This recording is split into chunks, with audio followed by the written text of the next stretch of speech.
you can launch the YouTube video. So welcome back for this third lecture on min-field games.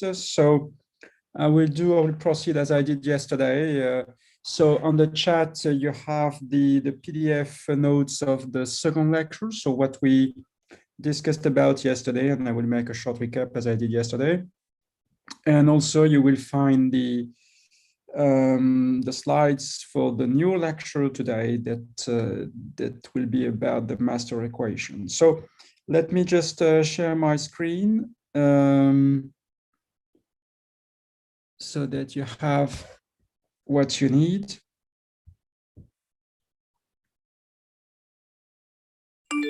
Okay, so this is my pad. And okay, so these are the slides for today, but this is not for the moment. Right now, what I would like to do is to make a short recap. So this is exactly the notes that you can find on the chat. So the notes that we had yesterday, let me do in this way. This will be a little bit easier for you. So this is what we did yesterday. So what we discussed is the formulation of min-field games in terms of a forward-backward system. And in fact, if you remember well, this forward-backward structure was really, this was the spice somehow of min-field games, in the sense that solving a forward-backward system is not that easy because you have the two time directions which are conflicting. And this is precisely an issue when you want to apply a fixed point argument, like a fixed point argument of Picard type. Sorry about this. Sorry. So this was the shape of the system. So you had a Fokker-Planck equation, a HAB equation, and then I explained to you how to solve this by using Schauder's fixed point theorem. This is one thing. And then I explained to you that if you wanted to do so, then there was no way to get directly uniqueness. And in fact, if you wanted to have uniqueness, then more was needed. And what was needed was a kind of monotonicity assumption. And I'll explain this to you by making a comparison with a hyperbolic equation, so namely the Burgers equation. And what I told you is that in the Burgers equation, if you have some monotonicity, then you can restore uniqueness. And the way I explain this to you is that I use this connection between the forward equation and the backward equation.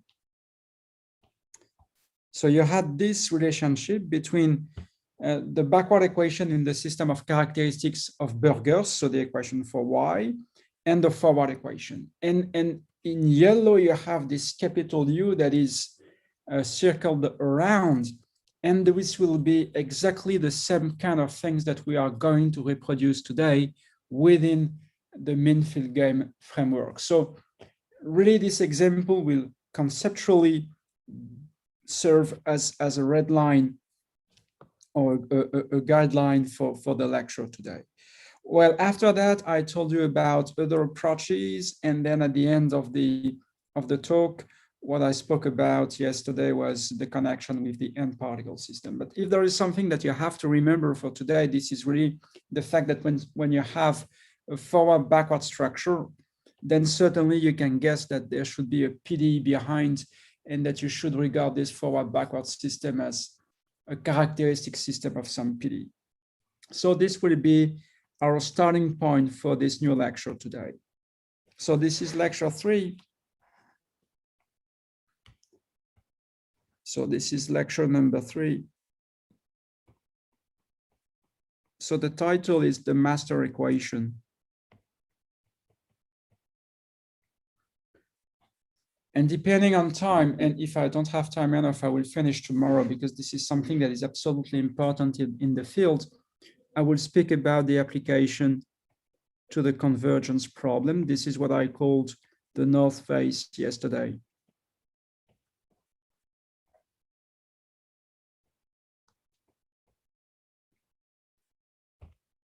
So as for the bibliography of this, I'm going to quote two references. The first one is a book, not the one that I mentioned first, but this is another book that I wrote with Cardaliaguet, Lasry and Lyons. And the title of the book is precisely the master equation and the application to the convergence problem. But also there is another paper that I would like to mention because it contains related ideas. So this is one paper that I did with Chassagneux Crisan. This is just an archive. This is accepted, but the backlog of the journal was so huge that this is not yet published. But this is an archive, and the paper was published on archive a long time ago, around 2014 or 2015. Anyway, there are plenty of other references that you can find on the master equation. So when I gave you these two references, this is the main ones in connection with what I'm going to tell you today. But the notion of master equation, in fact, you can find this in the original lectures by Lyons. And I think that this was around 2008. I think this was in the third year that he started to speak about this. And then there is a seminar that he gave a few years later. This is not a lecture that he gave at the Collège de France. This was a seminar that he gave at the Collège de France. So here, this is really the course or the lecture at the Collège de France.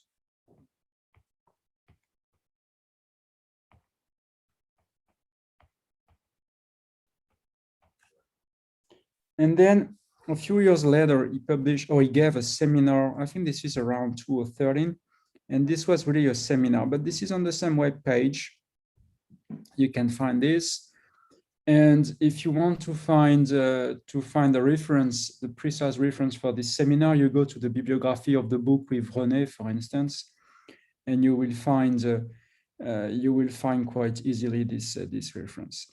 And then around the same dates, you can find many, let's say many, but several papers on the same topic of the master equation. So among the people who worked on this, you will find there was a paper by Wilfried Gangbo and Andrzej Zwicz. And somehow what they did is they addressed the master equation in small time. So I think this was published around 2015. Alain Bensoussan also did some papers with some of his co-authors. So certainly there will be I don't remember exactly the detail, but I presume that there is Philippe Yam, Philippe Graeber, Jens Frese in some of them, and this is around the same dates. More recently, you had other papers by people that I mentioned yesterday around Wilfried as well, Metzaros. I think there is Mu, Shen Mu, and Zhangfeng Zhang. So these are much more recent papers, and I'm going to try to explain to you why you have this collection of results on the master equation. So just to tell you very, very shortly what is the master equation. So this is a PDE that is set on the space of probability measure. And somehow this is a PDE that is on the top of the MFG system. So what you do is that you regard the MFG system as a system of characteristics. And so on the top of this, you have this master equation, which is a big PDE in infinite dimension. And so part of the equation was to prove, or is to prove, that this master equation has classical solutions. And so in all these, so first in the very first lecture by Lyons, the first point was to really introduce the master equation and to formulate the meaning of the equation itself and the connection with the game. And then you had also as well the question of existence and uniqueness of classical solutions. And this is the same in these articles. So here you will find some results about the formulation and about existence and uniqueness of classical solutions. So here, this is really classical solutions. But I think that this is quite clear for all of you that in many cases, classical solutions to PDE are too much, and you want to try to decrease the regularity that is needed. And this is what these people want to do. They want to decrease a little bit the notion of solution. But there is a subtlety, in fact, and I can give you a flavor, a test of this subtlety. The point is that what I'm going to do next to introduce this master equation requires to have uniqueness of the equilibria. And in fact, in all these papers, even in the very last ones, you really need uniqueness of the equilibria. And this is a kind of hot question in the field, maybe very, very challenging question to see what happens when you lose uniqueness of the equilibria, but you still want to define a notion of solution to this master equation. And so just to say that in this direction, so here, weaker solutions, but still uniqueness of equilibria. This requires uniqueness of equilibria. You will see that very, very quickly. And in fact, in a recent paper with one of my postdoc in Nice, Alekos Chekin, so this is something that is on archive. We just had a look at a weaker notion of solution without uniqueness of equilibria. But this is restricted. And so this is only for mean-field games on a finite state space. So finite state space means that the dynamics of state space. This means that the dynamics of one given player just evolve in a finite state space and not in RD as we have seen so far. And the other restriction is that this is limited to something that I have not discussed, which is called potential game. This is a case that is specific in mean-field games, and you will find this in the slides that I showed yesterday, but this part I was not able to address this in my time. And so potential means that, in fact, the equilibria that you have for the mean-field game are also the minimizers of something else, or you expect them to be the minimizers of something else. And so this something else is called the potential. So there is a kind of global structure that is on the top of the game, and which says that maybe there should be a variational structure for your problem. And it turns out that in that case, well, this is easier to give a notion of solution to the master equation, even though you don't have uniqueness of equilibria. So it gives you not an exhaustive picture, because certainly here I'm missing some references, and I certainly forget things or references, but this is kind of evolution in the field. Okay. What is the starting point of the story? So the very starting point of the story is that you want to define a value, an equilibrium value for the mean-field game. So this is the first paragraph of this discussion today.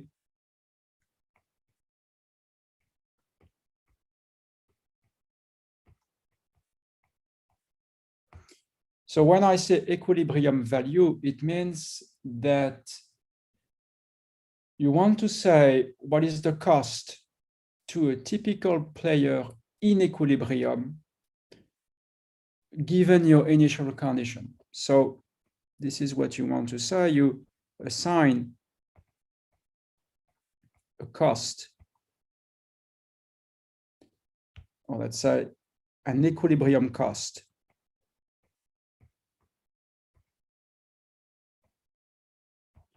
to a given player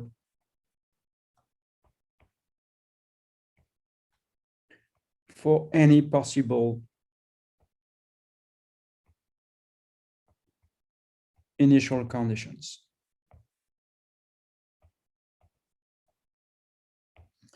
So what does it mean, any possible initial conditions? It means that I will have, and you will see that throughout the discussion today, you will have three arguments.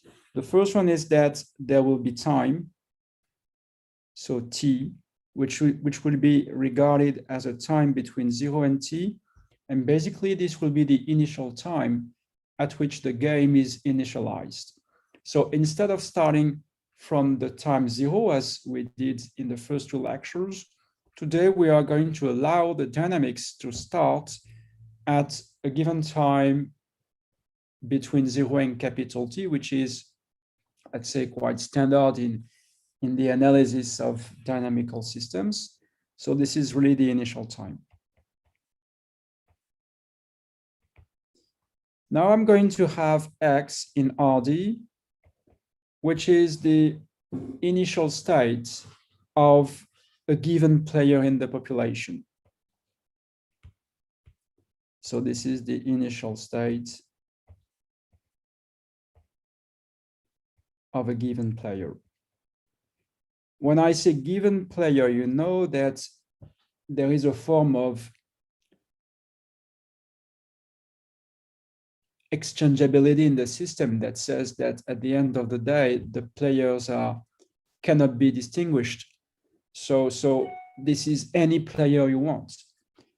And here you have an initial state mu, which is going to be a probability measure, and this will be an initial condition or an initial state for the population.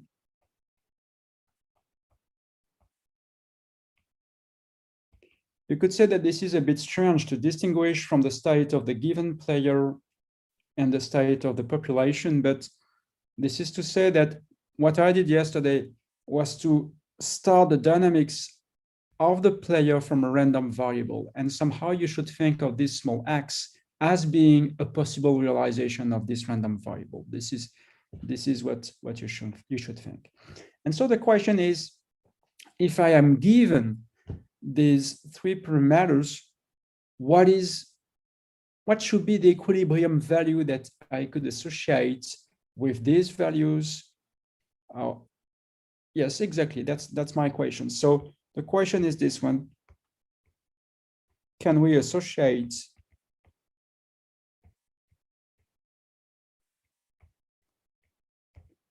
once again an equilibrium value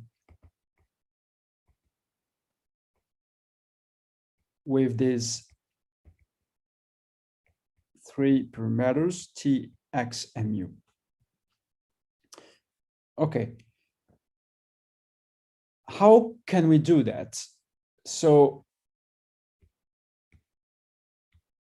I'm going to use the same setting as the one I had yesterday. So the dynamics of the player will be the same. So same dynamics. So the dynamics will be the same. So this will be the xt being equal to alpha dt plus dbt, right? And so here, this is, as usual, the control of your player.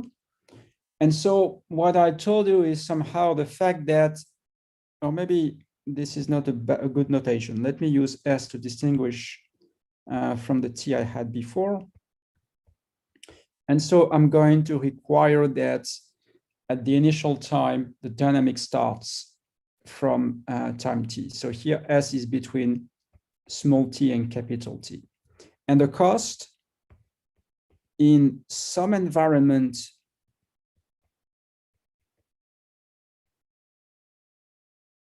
let's say MT or MS, well, this is the same as the one we have been using for a couple of days.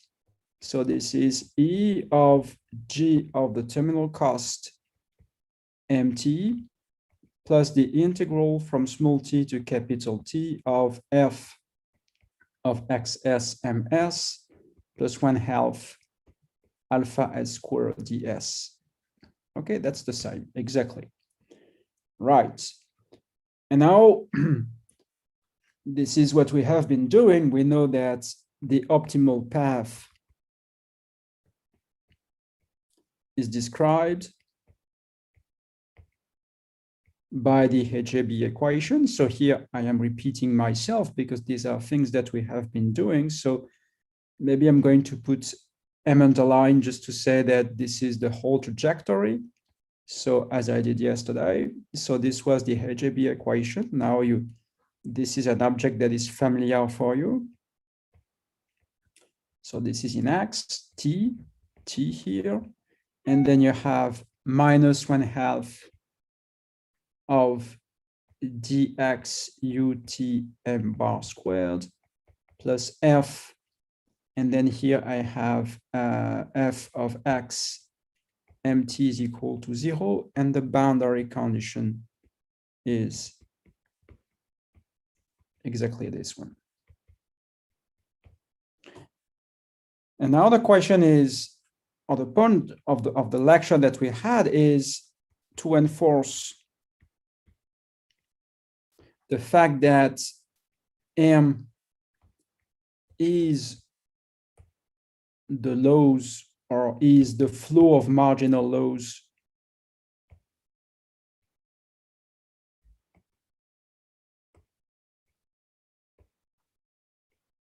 of the optimal trajectory, so which is exactly the MFG problem.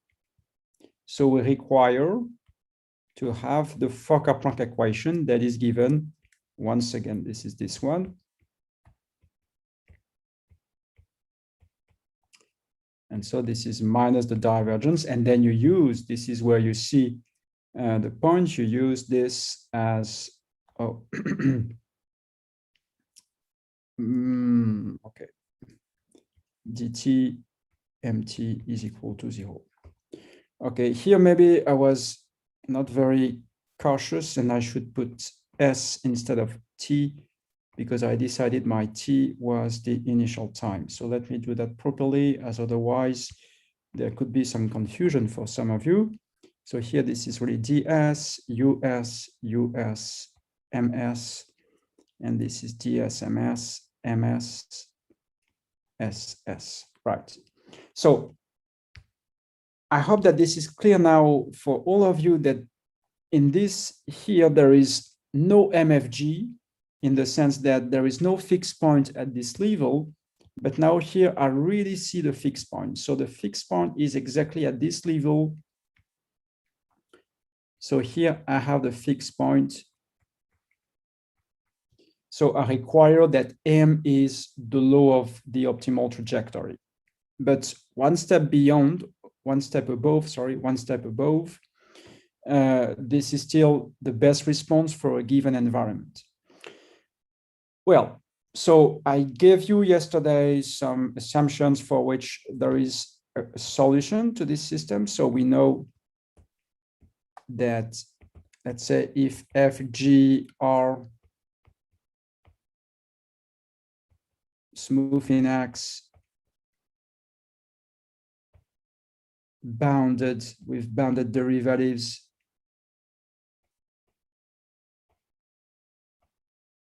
and Lipschitz in the measure, then I told you that there exists a solution to the system.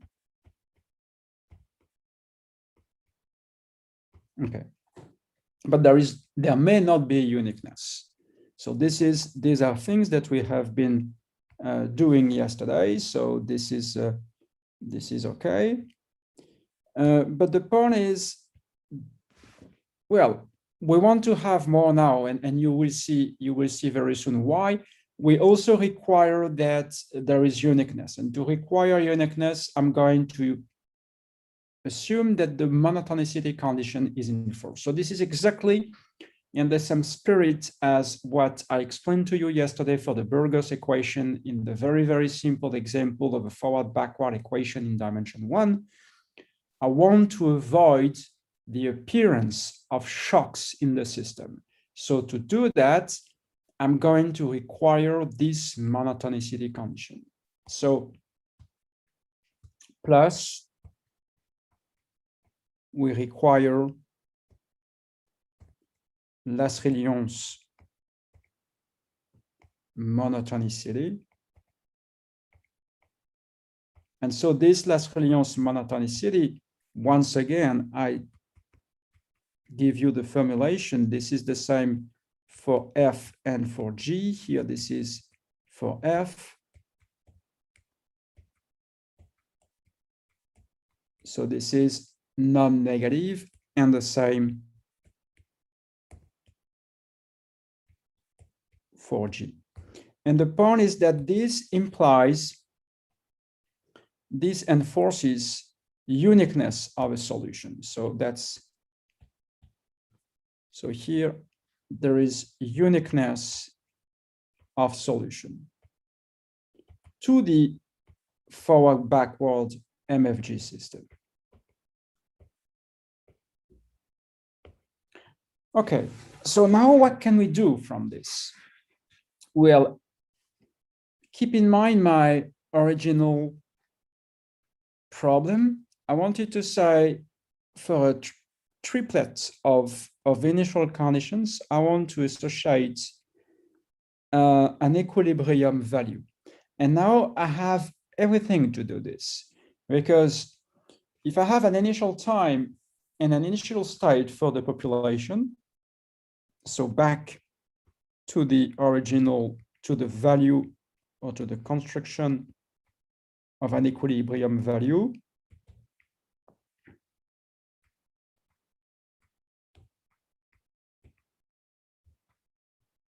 so we go back here and we say T is an initial time, as I told you, and mu is an initial state for the population.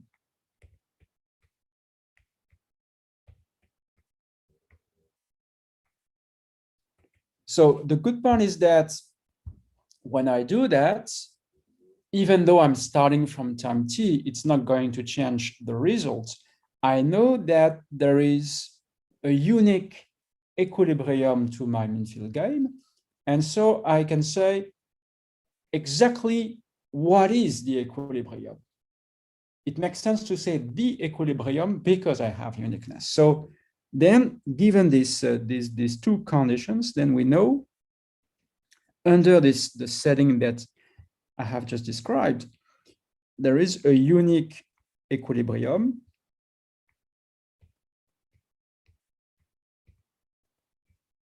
And I'm going to denote this by mu s.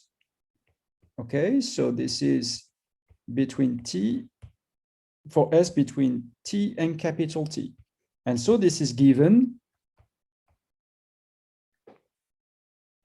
by the MFG system. I'm not using M, I'm really using mu to say that this is uniquely defined, okay? So really, you have to see that this is unique. And now once you have this guy, you know what it means for one particle to evolve in the equilibrium that was initialized from time t and initial state mu. We know that at equilibrium,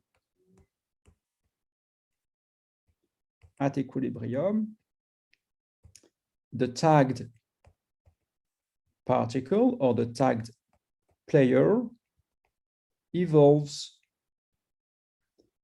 in the environment So I'm going to do as I did, mu underline in the environment,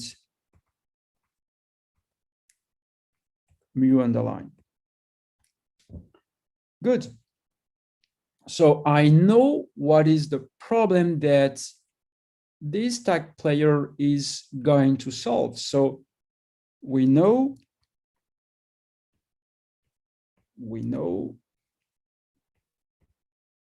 the optimal control problem that is solved by the tagged player. This is exactly this one. So maybe I should say, I should put item 1 and item 2. So this is the coupling between 1 and 2 with m underline being given by mu underline. This was the reason why I wanted to distinguish between m and mu. So really, you have to understand that what I'm solving is this optimal control problem as being given by 1 plus 2 with m underlined, which now becomes mu underlined. Fine.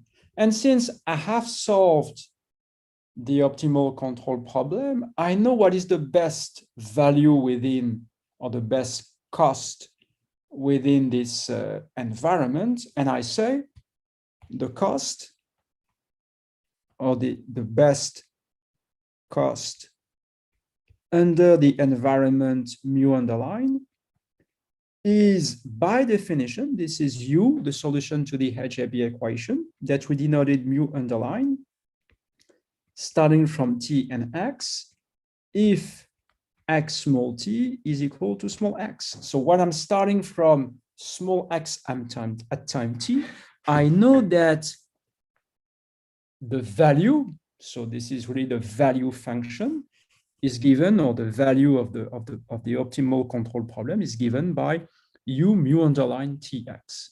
But now there is a bit of simplification that you can do, because in fact here you can realize that this guy, it's absolutely determined by mu itself. So when you say that something depends on mu underline, in fact you realize that mu underline itself is absolutely determined by, this is determined exactly or uniquely by mu.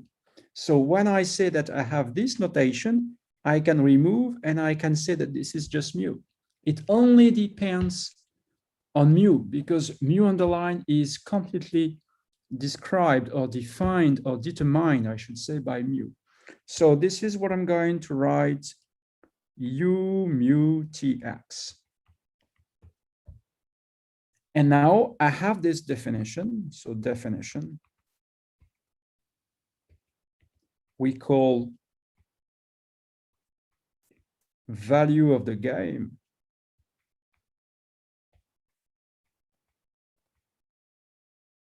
the function.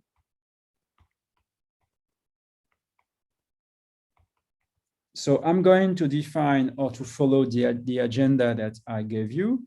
I take a function that takes time, state space, and space of probability measures. It's going to map this onto a cost. So this will be a real. And I take t, x, and mu, and I map this on u mu underline tx. And here this is what I'm going to call capital U. In fact, my notation here is a little bit unclear, because if you don't, this is implicit, in fact, that implicitly t is both the initial time for x and mu. So you see the notation is a little bit confusing because you use t twice. Somehow this is to initialize x, but also to initialize the state of the population. So possibly you could rephrase this or rewrite this as ut mu tx, but this would be a bit redundant, in fact. Anyway, this is exactly the object that you want to define. And now the goal with the master equation is, in fact, what I want to prove to you is that U is going to satisfy a PD. This is really the analog of what we had yesterday for this Burgers equation. So show that U solves a PD, and this PD is going to be what we call the master equation.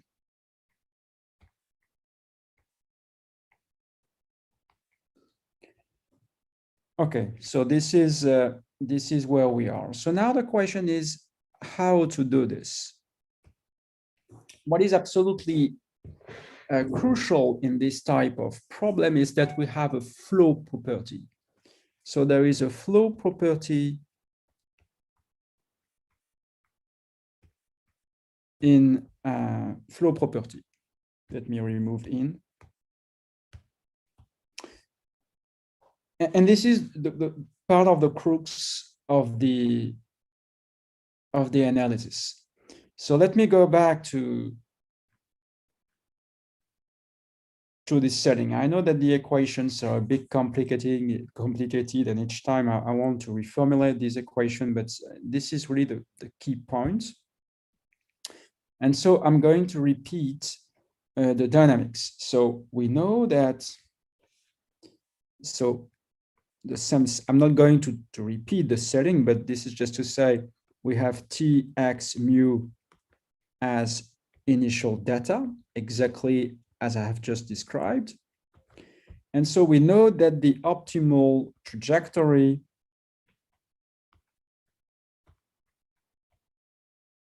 is dxs minus dxu. This is just mu. Please don't copy that because I will change things. dxs ds dbs. But here, when I write this, this formulation is absolutely unclear.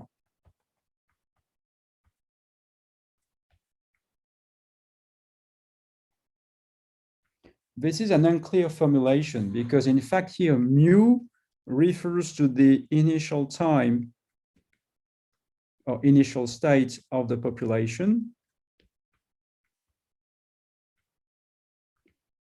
at time t. And you no longer see the value of t in this notation. So instead, we should write properly that dxs is minus dxu t mu. And now you see that this is absolutely needed. Absolutely needed to specify the values of t mu in superscript in u, just to say that this is the time where you initialized your population. Okay, this is what you do now, and you say, well, I know that we know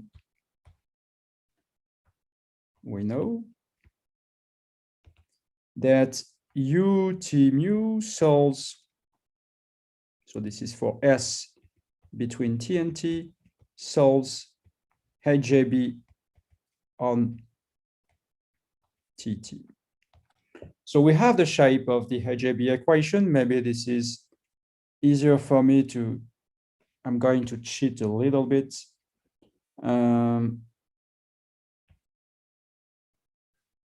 Let me cheat a little bit.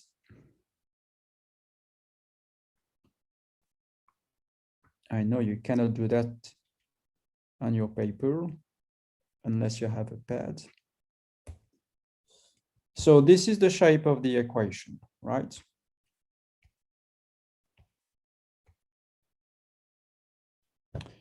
This is the shape of the HJB equation. But in fact, I could say that instead of restarting this HAB equation at time small t, I could say I'm going to restart the equation at time t plus h.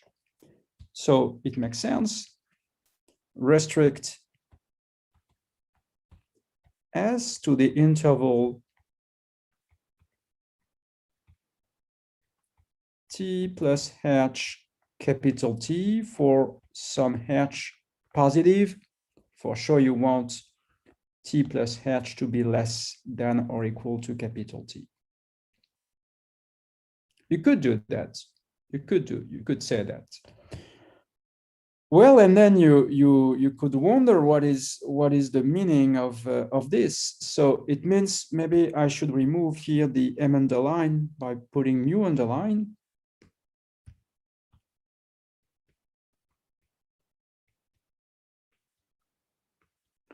And if you do so, it means that you change the environment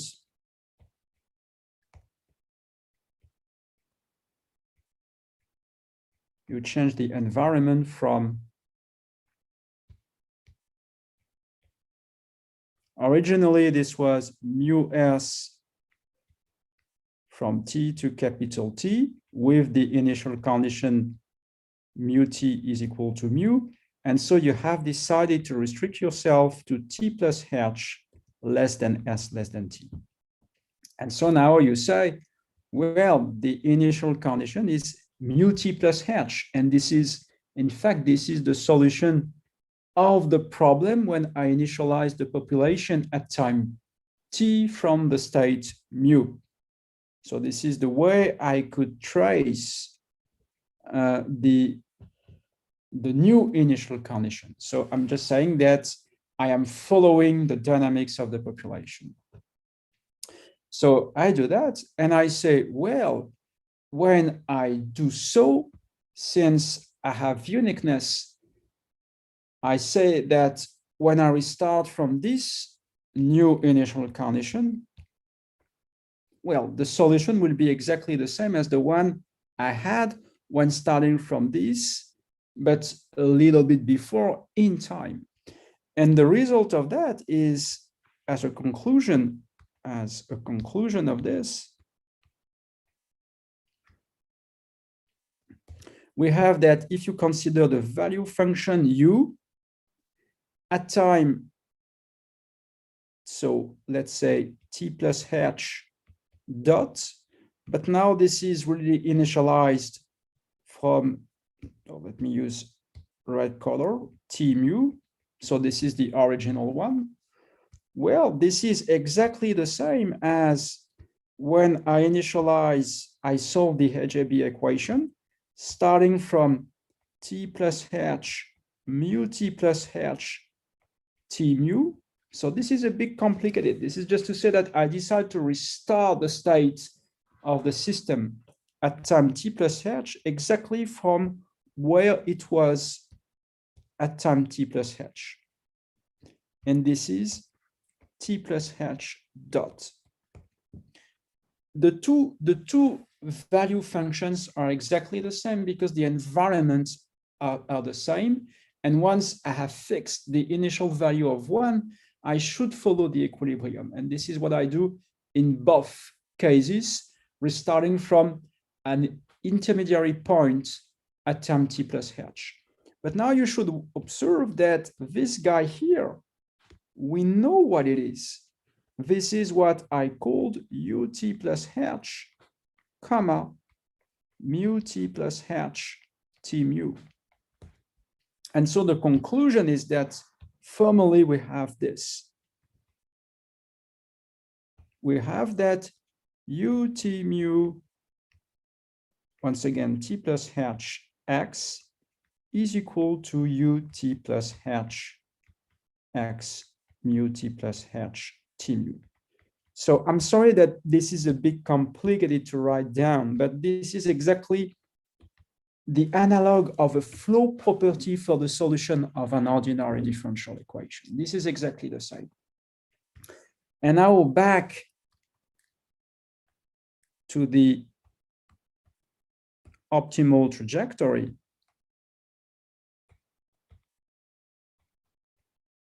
somehow you can solve this equation of inconsistency that I noticed here. If you remember well, I had this trouble that I needed to record the initial point small t in the definition of u. But now I no longer have this problem because I can directly say that the dynamics of dxs, they are just given by minus dx capital U s xs, and then this is directly mu s when starting from t mu ds plus dbs, right? So this is what I have. This is what I have.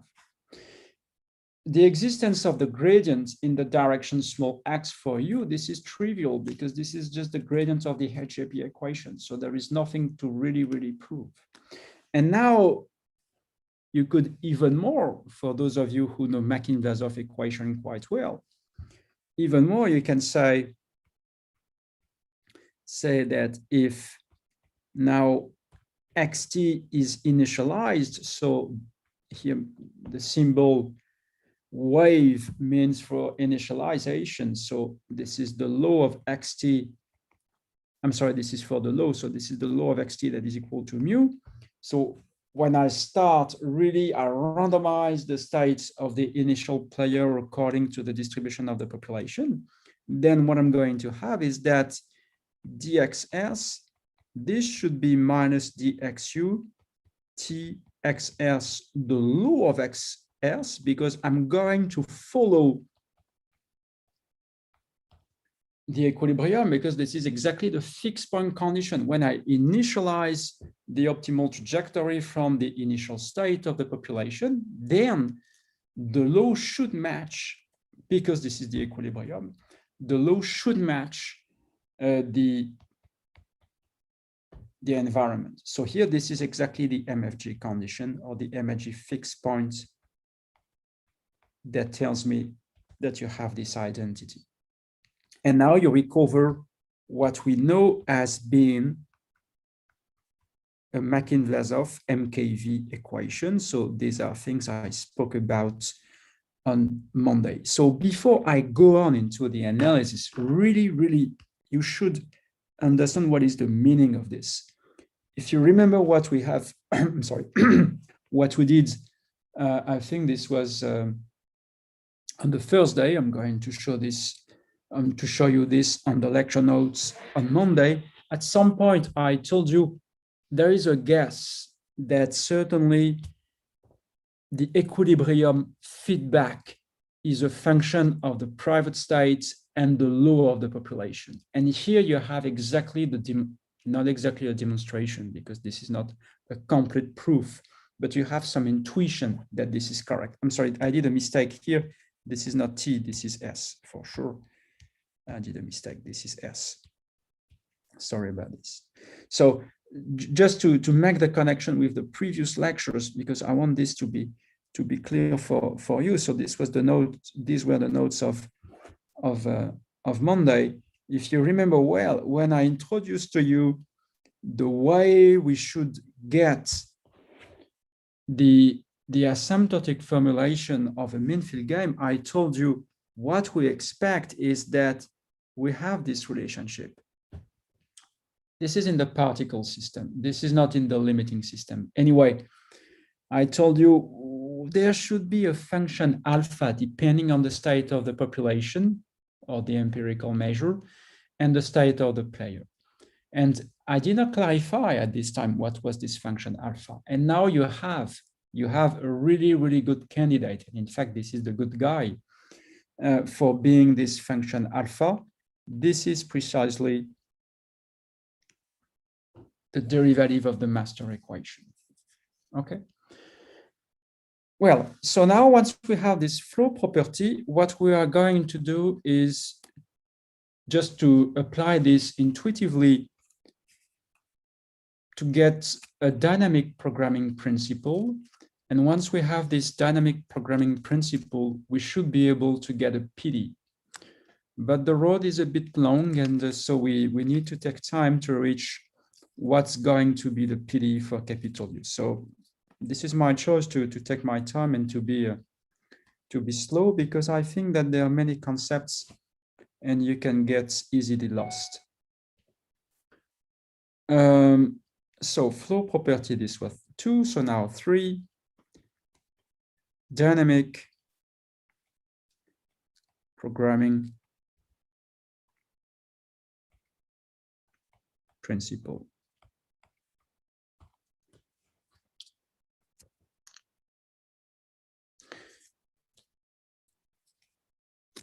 Okay, so really keep in mind, what is my goal? My goal, my objective is really to have a PD for capital U. And since many of you know stochastic control, if you remember at least the formal way you can derive the HAB equation in stochastic control, one way to do that is to say, I'm going to write formally, because the proof might not be completely easy in the stochastic setting, I'm going to write down a dynamic programming principle, and then I make a small time expansion, and I should see the PD.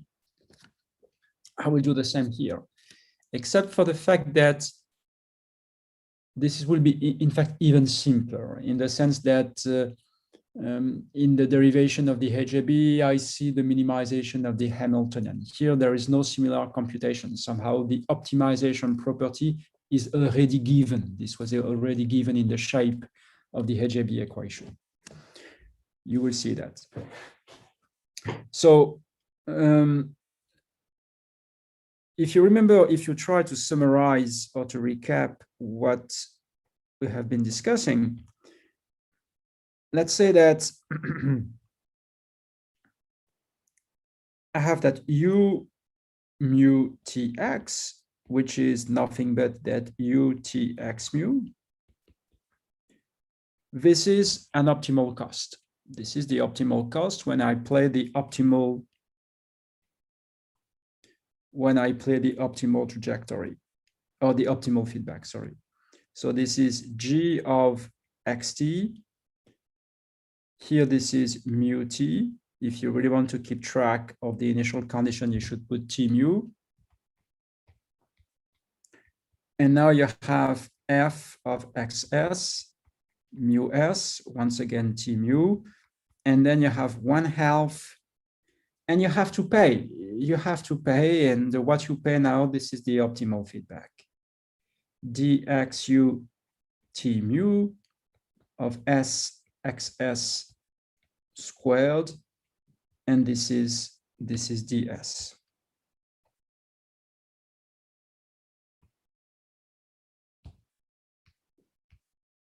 So here, this is ds.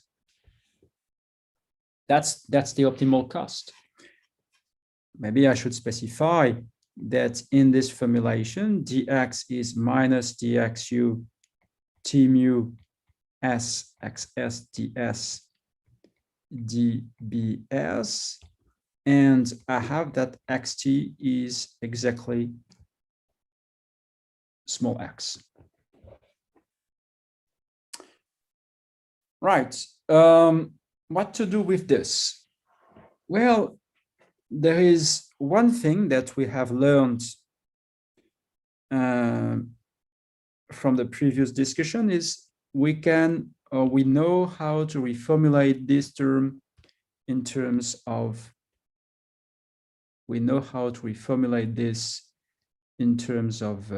of capital U. This is one thing that we know. Okay, now assume that I want to use the usual dynamic programming principle, the one that is achieved by the stochastic control problem in the environment mu. I know that, in fact, if I introduce the same term t plus h as before, so I introduce t plus h as I did before, what I'm going to pay from the initial to the terminal time can be split into two parts. What I'm going to pay from t to t plus h, and then I have to restart. But I know that when I restart, since everything here is optimal, I'm going to restart optimally. And so what I'm going to pay is the optimal cost. And so this is the usual DPP. So here, this is the absolutely standard programming principle that says that, in fact, what I'm going to pay here is T plus H. I'm sorry, I'm completely unrigorous. So this should be T mu. And here, this is S, and not S, but T plus H. XT plus H. So this is the best cost I'm going to pay in the future after T plus H. And then I have the reward from T to T plus H of FXS.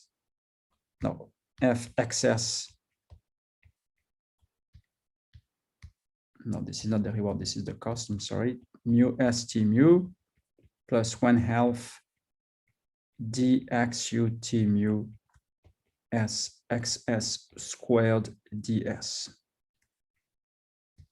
So that's the usual dynamic programming principle. I am restarting from where I'm standing. And when I'm restarting, I do that in an optimal manner. So what I have to pay in the future is given by the value function itself. And now this is the same for this one as for this one. We know how to reformulate this by using U. So use capital U. So what does it mean that I want to use capital U? It means that if I want to reformulate this, I say, well, in fact, let me go back to the flow property that we had. This was this one on the middle of the page. And I know that here, this is exactly ut plus h, xt plus h, mu t plus h, right? Plus t plus h of f. Oh, sorry, here I should put mu t mu, xs mu s t mu, plus 1/2 dx capital U SXS mu S T mu squared ds. Okay, so we did some progress, because if you have a look at the left of this equality, this is the equilibrium value at time t. So here, this is the equilibrium value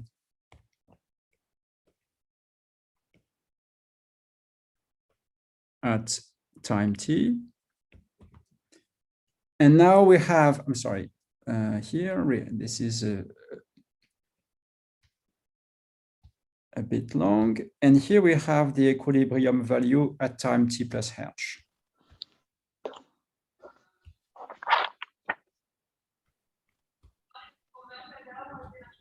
Okay. Well, you could say, is it possible to have a little bit more compact formulation of this by using some Mac-Inversov conditions? So if you want to replace the mu's by some lows, so now if I assume that instead of starting from a deterministic point, x starts from a random variable, so assume that the initial condition xt has mu as distribution, I can write this as utxt low of xt is equal to, in fact, it's going to be a conditional expectation given the random variable xt. So it's going to be ut plus h, xt plus h, the low of xt plus h, plus the integral t plus h, f xs, the low of xs, plus 1/2 dxu s xs, the low of xs, squared ds given xt.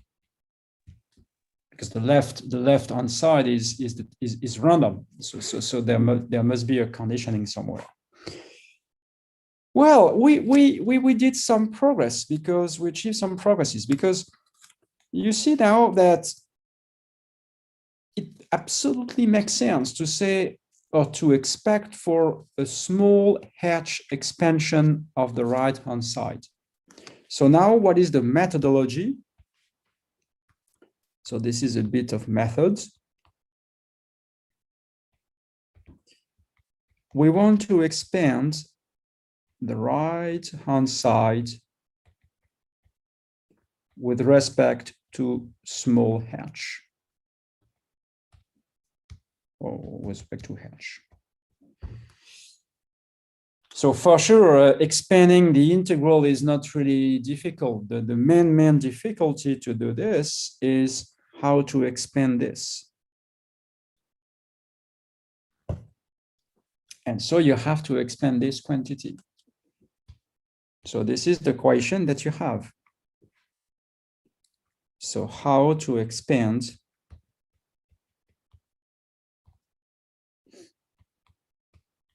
this term? Well, expanding in time is not difficult. This will be a linearization at the first order. So when I say expand, this is a first order expansion. So there are not big difficulties for the first derivative. You will get a term derivative in U. For x, it will be a little bit more subtle because you need Ito's formula. What is much more subtle is for the third one. Because for the third one, then what you observe is that you have U of the law of something. So this is in fact U of a measure. And so you need to linearize the function of a probability measure. So for the third argument,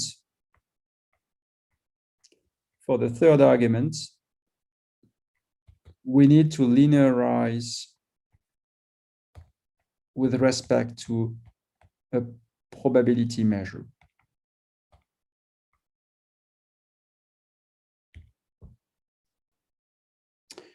Okay. How to do that? Well, this is not completely trivial, and this requires a bit of differential calculus on the space of probability measures. And so this is my next section. So this is section 2. So this is differential calculus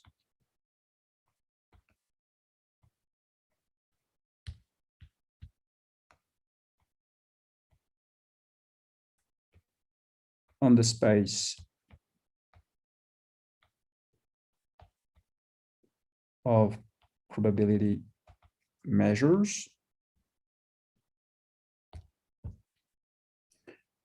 Okay, so really, if you want to understand what is the goal, you have to come back to this formula. You want to make a small H expansion of the term that is on the top line, and there are not so many ways. So you need derivatives. You need derivatives to do that. So if I simplify a little bit the problem,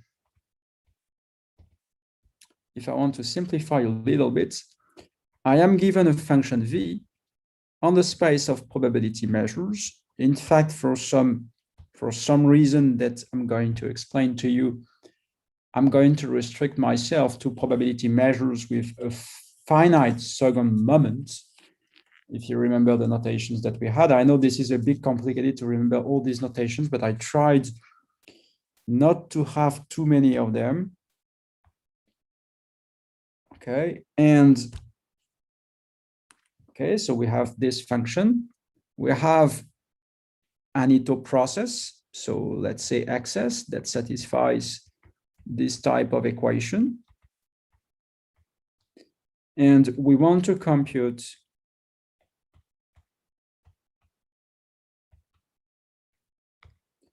d over dt of v of the law of x.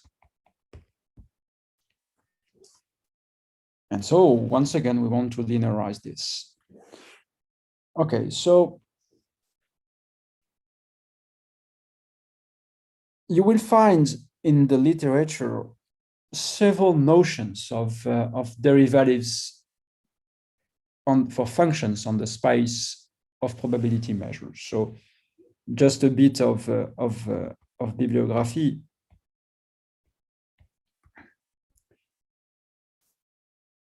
So there are several notions of derivative.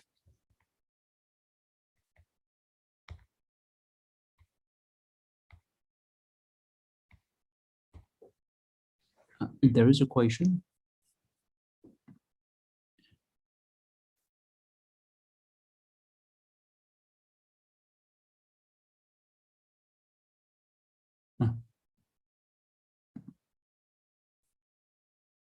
Okay, I will see that next.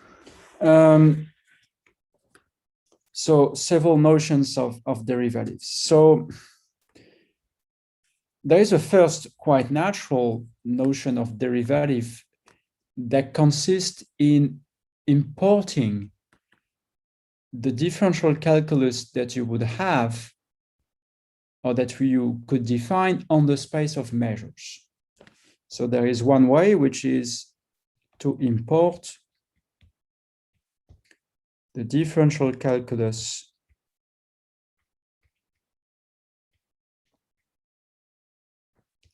from the space of measures, not of probability measures, of measures.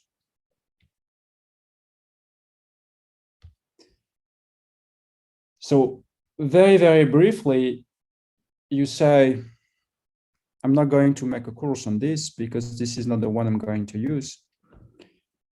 An example, you say that if V of mu, so V is a function of a measure. And for instance, you could say, well, if an example of this, and in fact, this is a quite typical example, this would be what we call the monomial on the space of probability measures. This would be an example for a function on the space of probability measures.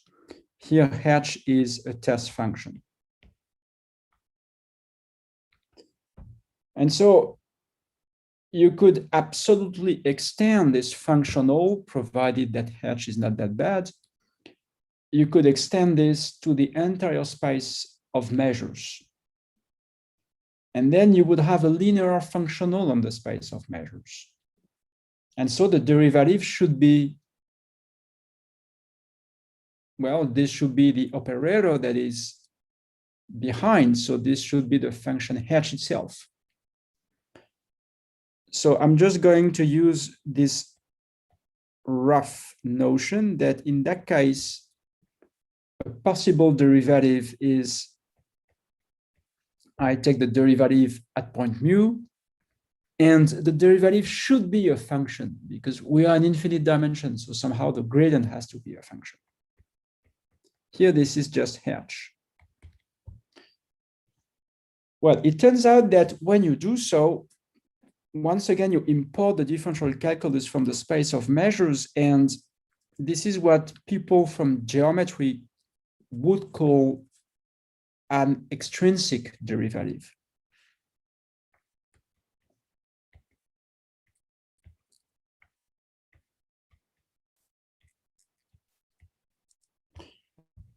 Because you take this from the wider space that is around the probability space, the space of probability measures. And in particular, formally, it requires to extend V outside the space of probability measures.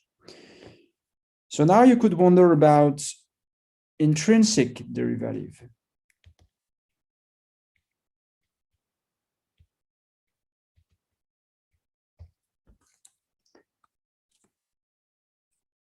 There have been several works for defining intrinsic derivative directly, and so you regard the space of probability measures directly as a manifold, and on this manifold, you want to have intrinsic derivatives.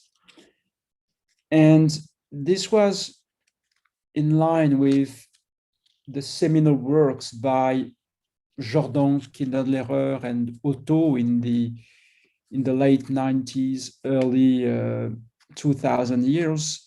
about the fact that some Fokker-Planck equations, in fact, can be regarded as the gradient flows of some dynamics or some potential, I should say, on the space of probability measures. So it turns out that there were many, many papers, and this was absolutely fascinating, that some Fokker-Planck equations, in fact, are exactly the descent, when you follow the gradient, of some energy defined on the space of probability measures. And for sure, when you define the gradient flow you need to compute the gradient of your energy, and if your energy is defined on the space of probability measures, then you need a gradient for this, or on the space of probability measures. And so this was the motivation for having intrinsic derivative, also in connection with things related to optimal transportation. And so you can find, I think that one very good book in the field, there is the book of Ambrosio, Gigli, and Savary. And also, for sure, there is the book of Villani. Okay. I'm not going to make a course in this direction, but instead I'm going to speak about a related approach that was given by Lyons in his lectures at the Collège de France. And in fact, it turns out that at the end of the day, even though this is formulated in another way, the derivative that you get by using Lyons' approach is the same as the intrinsic derivative. There is also a connection between this extrinsic derivative and the intrinsic one, but this is not direct. I mean, this is not the same derivative. We know how to pass from one to the other, but the gradient is not the same for sure. And I will give you an example that this is not the same. But between the last two ones, these are really the same. So the object that you get at the end of the day, they are the same. So what is Lyons' approach for this? Lyons' approach, this was really, really smart, I have to say. So Lyons' approach is to say, well, if I have a look at this kind of formula, I notice that when I want to expand, I'm not expanding along any flow of measures. I could, but in fact, I'm just expanding along a flow of measures that is given by the marginal laws of a stochastic process. And so why not to use all these random variables to compute the derivatives directly? And instead of computing derivatives on the space of measures, maybe this would be easier to compute derivatives on the space of random variables. And this is exactly the idea that he used. And so this is again in the notes, or in the courses at the Collège de France, and then in the notes by Pierre Cardaliaguet in 2013. And we did a chapter in the book with René about this. This is chapter 5, volume 1 of the book with Carmona. So I think that we really try to be as expansive as possible. So maybe this is a good reference. Chapter 5, volume 1 of the book with Carmona. But this is not our idea for sure. So the idea is to say we lift the function v onto a space of random variables. So when I say a space of random variables, it means, and this is the reason why I had this index 2 in P2 on the top line, it means that I'm going precisely to consider a space L2. So square integrable random variables. You could say, well, what is the probability space on which this is constructed? You can choose the one that you are using for your random variables in your original problem. But you can use any other ones. I'm going just to say that at some point we need the space to be large enough or rich enough. And I'm going to explain this to you very, very soon.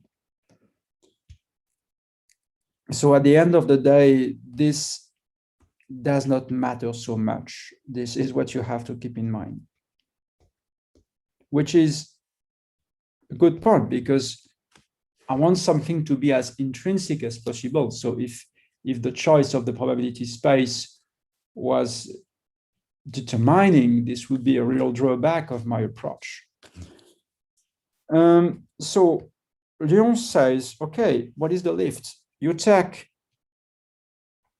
call the lift V hat, and you take a random variable x that is in L2, so the same L2 as in the right-hand side, and you say, I'm going to map this onto the V of the law of x. Right, this is the way I do that. And now the question is,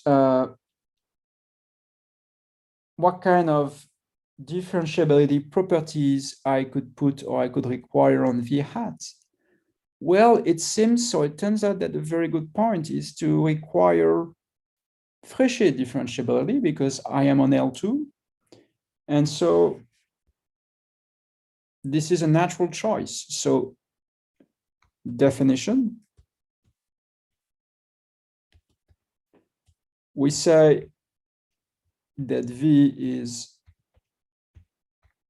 Lyon's continuously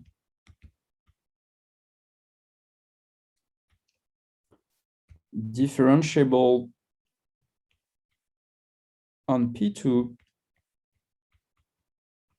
if V hat is Fréchet continuously differentiable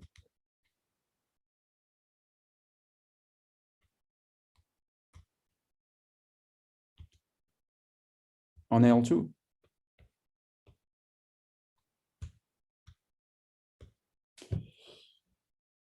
You could relax continuously. There is a paper by Gangbo and Tudorascu, 2017.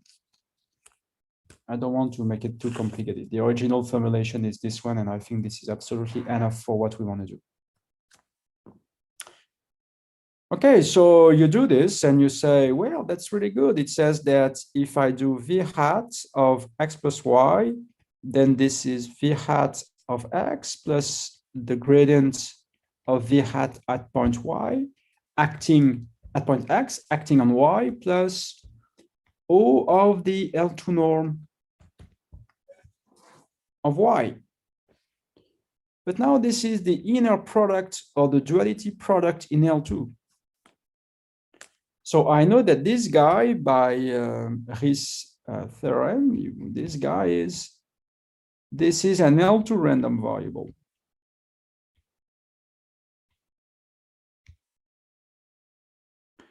And now the question is, what about the structure of this L2 random variable?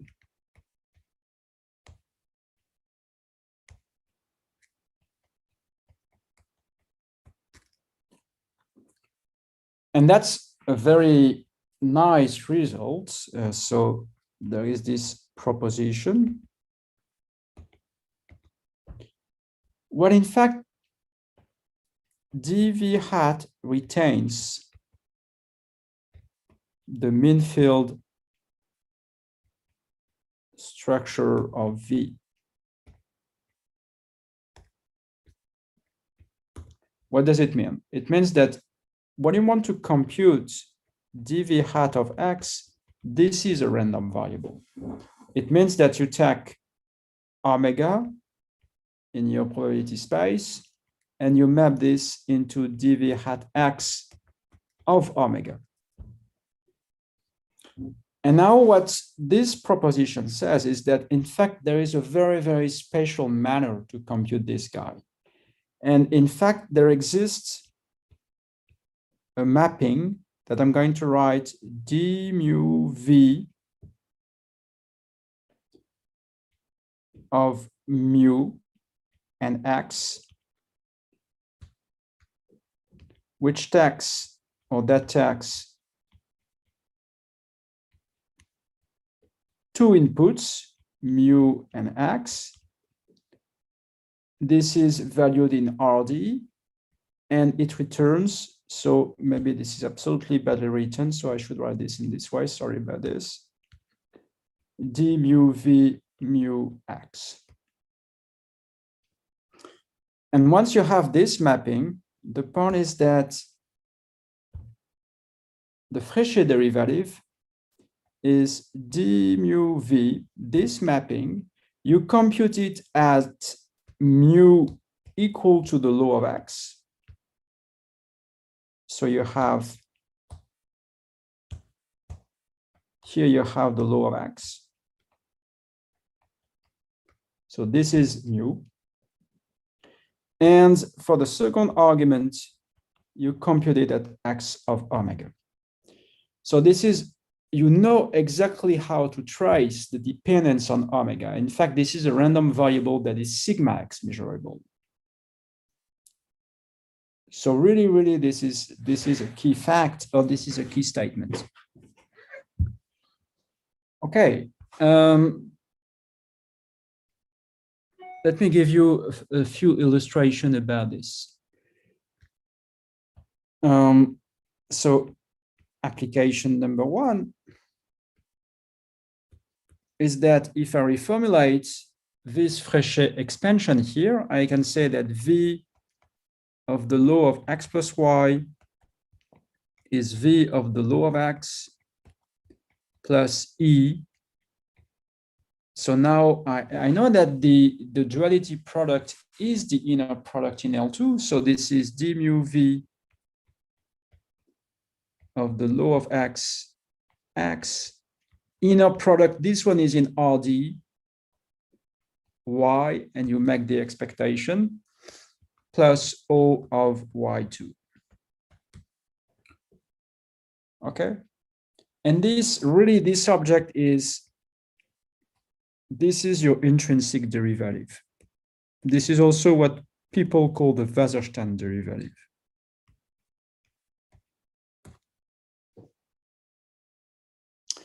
Let me give you an example, just to convince you that this is not the same object as the one we had before. Let me take the same example as this one. So example, with V of mu being given by h x d mu x. So when you have this and you compute V of the law of x plus y, you say, well, in fact, this is just the expectation of h of x plus y. Okay, and if you expand this formally inside the expectation, at least you will have h of x plus the gradient of hx acting on y plus a remainder. I don't want to specify the shape of the remainder because there is a little work here to check that at the end of the day it's going to be Fréchet. But you see that this is V of the law of x, which is the zero order term, plus E of the gradient of hx y plus remainder. And now you see what should be d mu v. This should be d mu v, the law of x, x. And for sure, it does not depend on the law of x.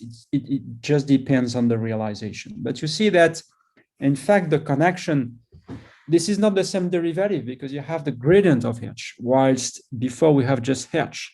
And in fact, the connection between the two is that the first derivative, the extrinsic derivative, is in fact a potential of the Wasserstein derivative. And this is something that is always true.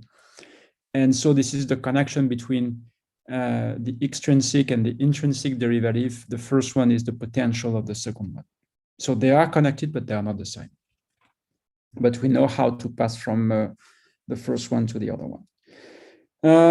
Just before the break, let me give you another example.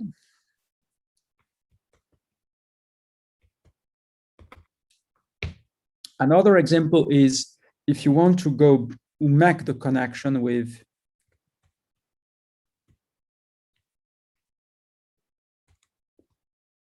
Euclidean derivatives.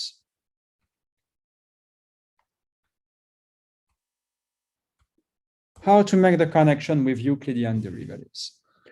Well, you could say when I have a function of a probability measure, I can project this on a space of finite dimension. So what I say is that I take capital N, let's say not exactly particles, so capital N is an integer. And I consider, let's say, V small n as being a mapping that takes, so an n tuple of dimension d, of vectors of dimension d, and I associate V of the uniform distribution on these elements. So this is a way to project my function V onto the space, onto a finite dimensional space. So this is a finite dimensional projection. For those of you who like particle systems, certainly you recognize a possible connection with particle system. Well, and you could say a very natural question is to wonder about the Euclidean derivatives of this guy. How to compute this? Okay, so you make a perturbation,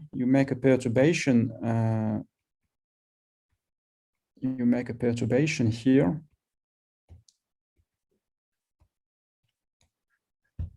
And you want to expand this at the first order. And then you use the same trick as the one I used on the very first day of these lectures.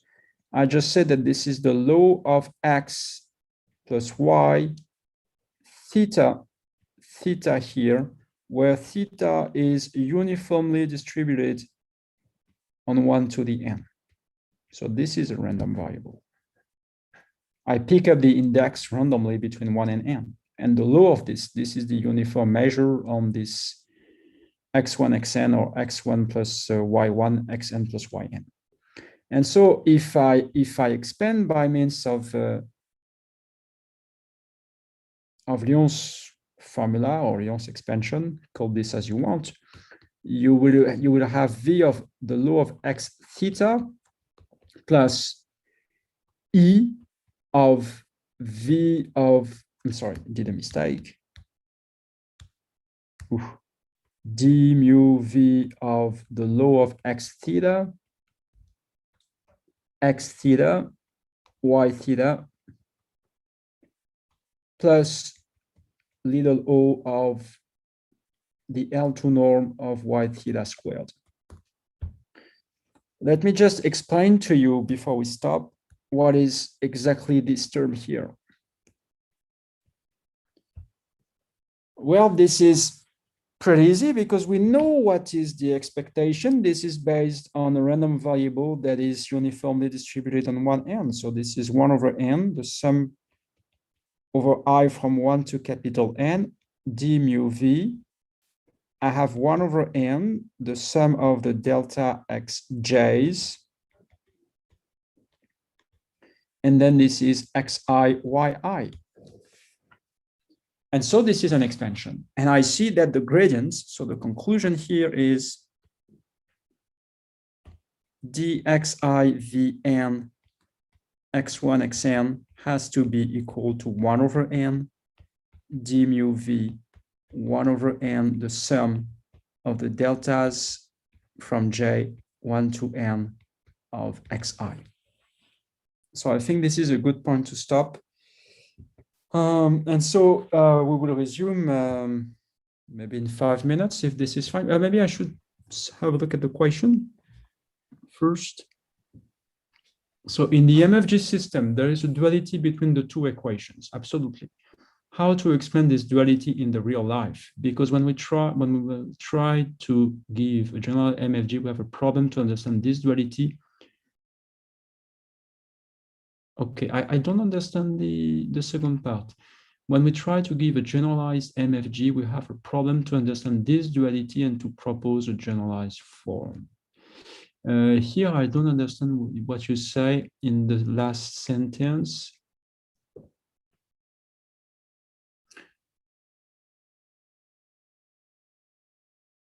Maybe Mohammed, could you help, or could you tell me more? Or Yeah, Mohammed Al-Tanji, you can explain by voice what do you mean by give a generalized MFG or build a generalized MFG? Okay, thank you. Good morning, everyone. You know that in the MFG system, you have a duality between the two equations. Okay. Okay. When we try to, for example, replace in the first equation the Laplacian by the P Laplacian, we have to understand what is in real life the interpretation of this duality.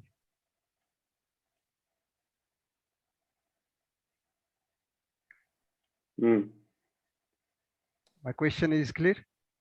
yeah.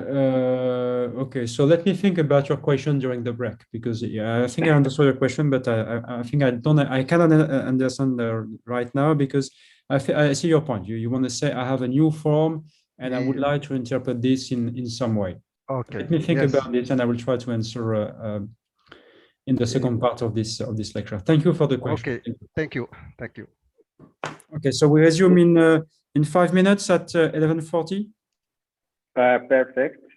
I'm just putting the slides as I did yesterday. Yeah. Very good. Okay. Thank you. Thank See you. you in 5 minutes. Thank you. Thank you, François.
Okay, so welcome back. Okay, so I will answer the question at the end of the talk. So certainly, what I would do is that I will give possibly references to Mohammed, and we can exchange by emails if needed. So I will go back to this at the end of the talk. So this is where we stopped. So we had this this construction of a derivative, and now we want to come back to the original point, which was to well, this was to get this a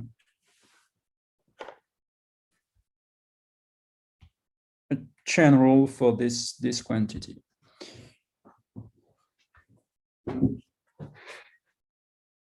Oh, I forgot to put number 1. So maybe this was number 1. I'm sorry. I thought I put number 1. Anyway, so this should be number 2 now. So maybe number 1 was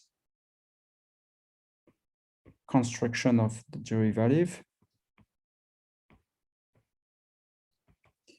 And so number 2 is the chain rule.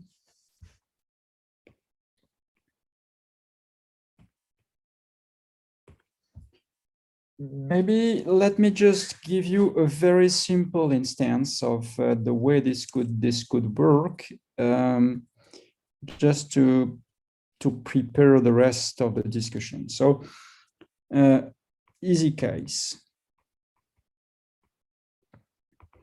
So let me consider this this dynamics. So this is just an ordinary differential equation. And so here B is a vector field.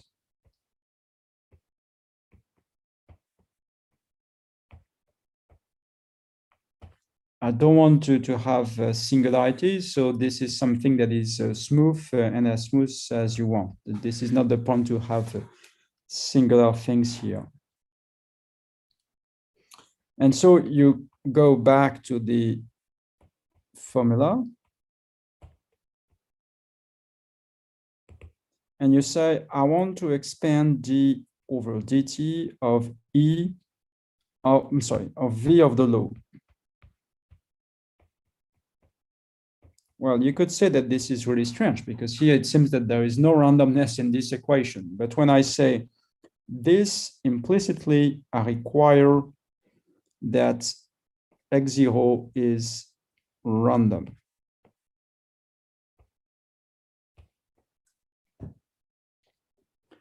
X0 is random. And so I'm going to propagate the law that is in the initial condition by means of the dynamics of the ODE. This is what I'm going to do. And so if you do that, you say that this is d over dt v hat of xt.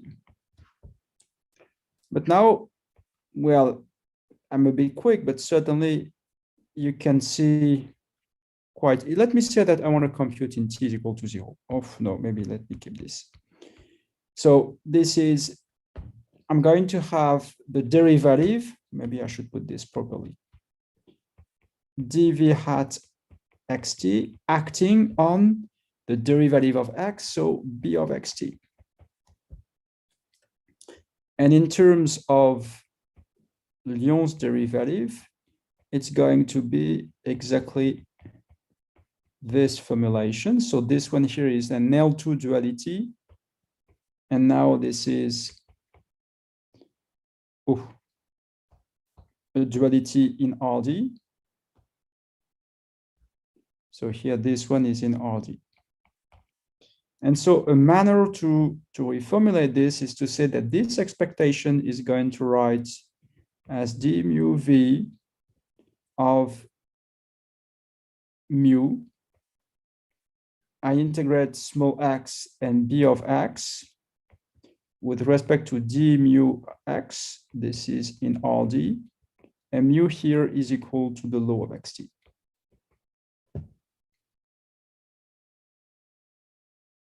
Okay. Good point. Okay, this is the way it works. So this is pretty easy. But now we want to do a little bit more. So now a bit more difficult.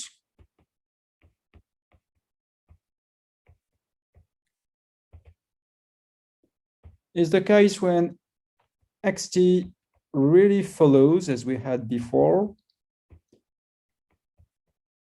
an equation of this type. Or let's say, if you prefer, we could directly assume that this is the equation that we had in our setting. So you could argue that we don't know exactly the smoothness of this dxu, but it doesn't really matter. We know that this exists. This is the derivative of the HAB equation. This was just another notation for this. And so we would like to do this, okay, and get the same formula. Now, for sure, what is really more subtle or a bit more difficult is that you are going to pay for the stochasticity of the dynamics themselves, not only of the random variable, but also of the dynamics. And so there should be a kind of Ito correction for this.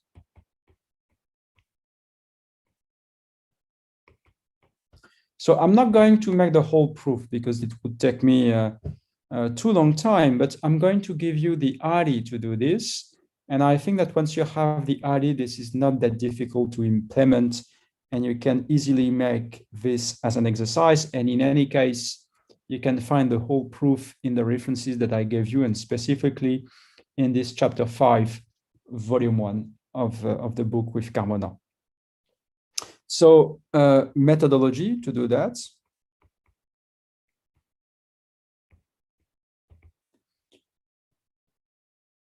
Well, you don't know how to expand, but you can go back to a setting in which you know how to expand. Namely, you approximate the law by an empirical distribution. So you approximate the law of xt by an empirical distribution. Oh, sorry. Well, xti, so these are the direct masses here at point xti.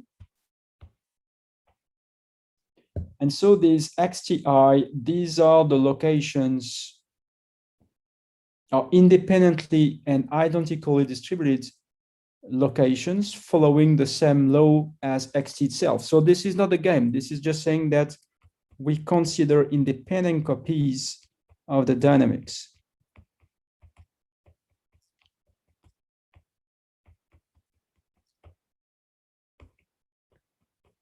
And so the noises here are independent noises. So these are Brownian motions, and the x0i, they are independent and they have the same distribution as x0. So all these particles are independent. All these trajectories are independent, I should say. And so now you say, well, by the law of large numbers,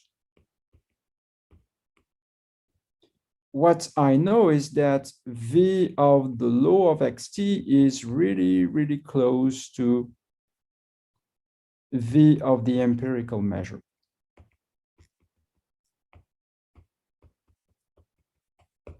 And then I expand this by applying Ito's formula.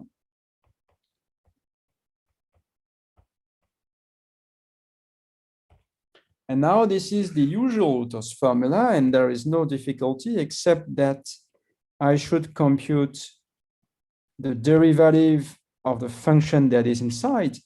But if you see well, this is exactly the function that I gave you. This is Vn of xt1 up to xtn, right? This is exactly the same. This was my function Vn. So I know how to compute the first order derivatives. And in fact, once I know how to compute the first order derivatives, by iterating the arguments, I know how to compute the second order derivatives, which are the ones that are needed in Ito's formula. And then you let n tend to infinity.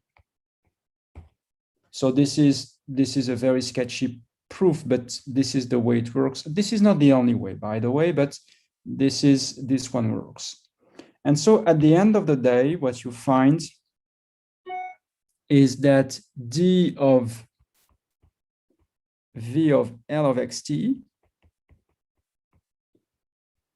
so you must have at least the same first order term as in this expansion, because you have a first order term in the dynamics, so you need to have the same. So there will be, so here you have to be a little bit careful, because no, this one is okay. So this is okay.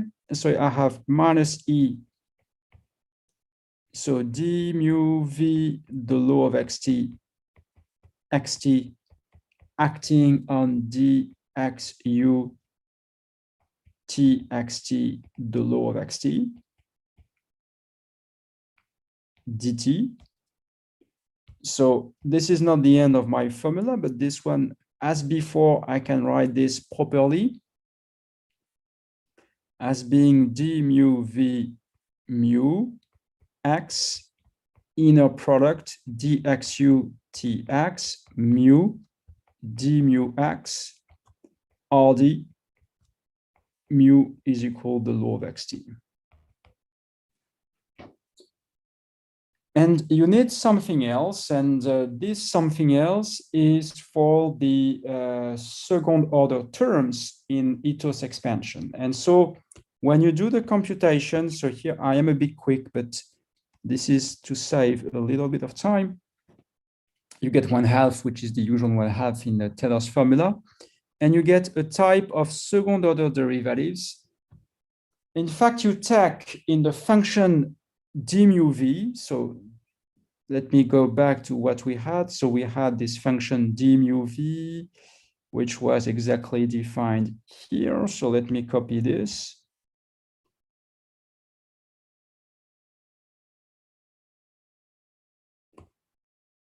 So let me copy that.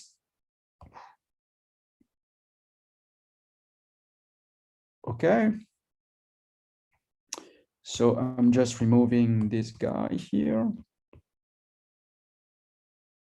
And so what I'm going to do is that instead of using the notation, instead of using the notation x, you will see y next. I'm putting a v. This is the same. The variable is,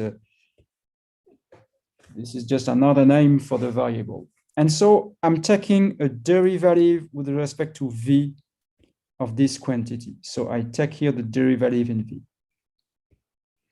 So implicitly, I require that all the derivatives must exist. I'm a bit sloppy here in the formulation of the expansion, but implicitly, when I have this kind of expansion, I have to require that all the derivatives will exist, and that all the expectation or all the integrals that you have make sense. Otherwise, there is no chance to get the formula. And so what I'm going to have is the trace, and the trace comes from the Laplace of dv d mu.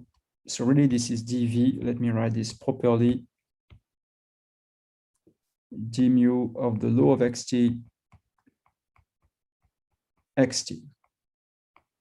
dt. Okay, so this equation or this term is the trace of, with the expectation, I'm sorry, this is not return, so this is with the expectation. The trace of dv d mu, I forgot v, v mu of x or v if you prefer, whatever, d mu v, no, d mu x on RD. Okay, so I succeeded to have the expansion, and so this is what you have. Well, so this is part of our program. So I'm sorry for the notations. This is a bit awful, but I have no choice. And if you go to any papers in the field, you will see that you have to pay a price with the notations. Anyway, let me go back to my original program. And now I recall you that what I wanted to do is exactly to do the same thing, except that this is at the level of a function with 3 arguments and not only 1 argument. Basically, this will be the same. I'm going to do this, and then we will get a formal derivation of the master equation. So once again, let me copy this.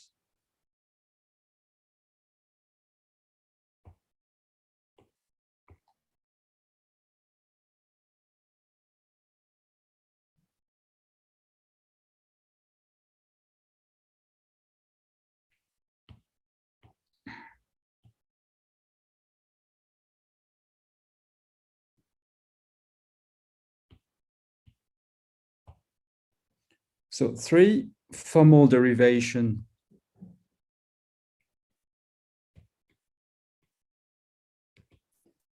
of the master equation.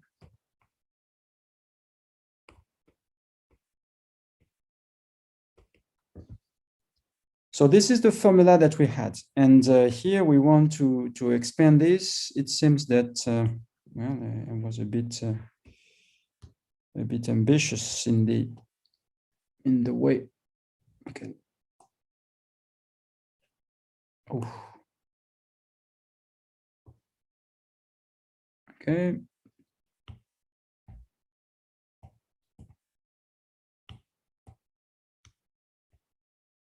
So here this is given xt. Okay, good. So now we want to expand. We want to expand this. Assuming that U has the required smoothness. So I have to cheat. This is a formal derivation, and I cannot. I don't know at this stage what is the right smoothness for capital U, but we want to expand provided that U has the required regularity.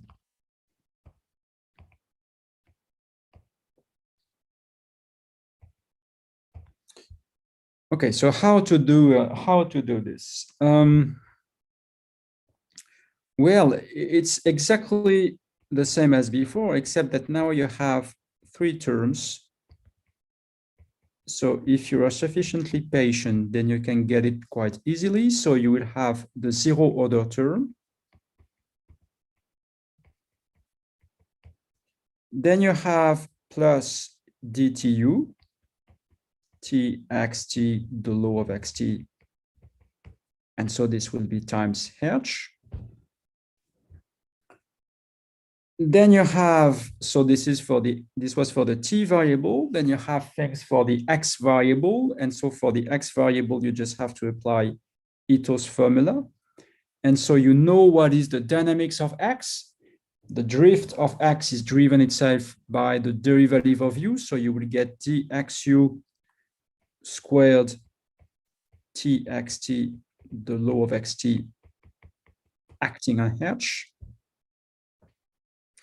And then you have to pay for the Brownian motion in the dynamics of x. So you get exactly, so this is a Laplace in x. This.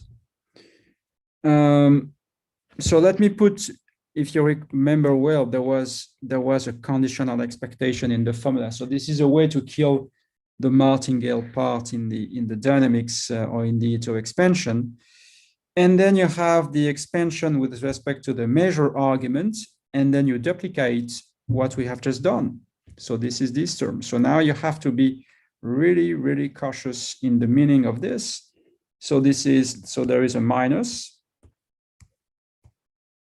So there is a minus. So there is d mu u txt, the law of xt.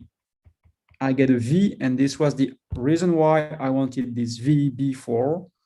and this is dxu, and here I have tv, the law of xt, and this is integrated with respect to mu, and mu is equal to the law of xt. Or if you don't like it, maybe a better way is to say this is dlxt of x. Maybe this is easier to say that. Well, fine. And the last one is plus 1/2 the trace of the integral of dv. Sorry, this was the integral of the trace of dv d mu, so u t, and then this was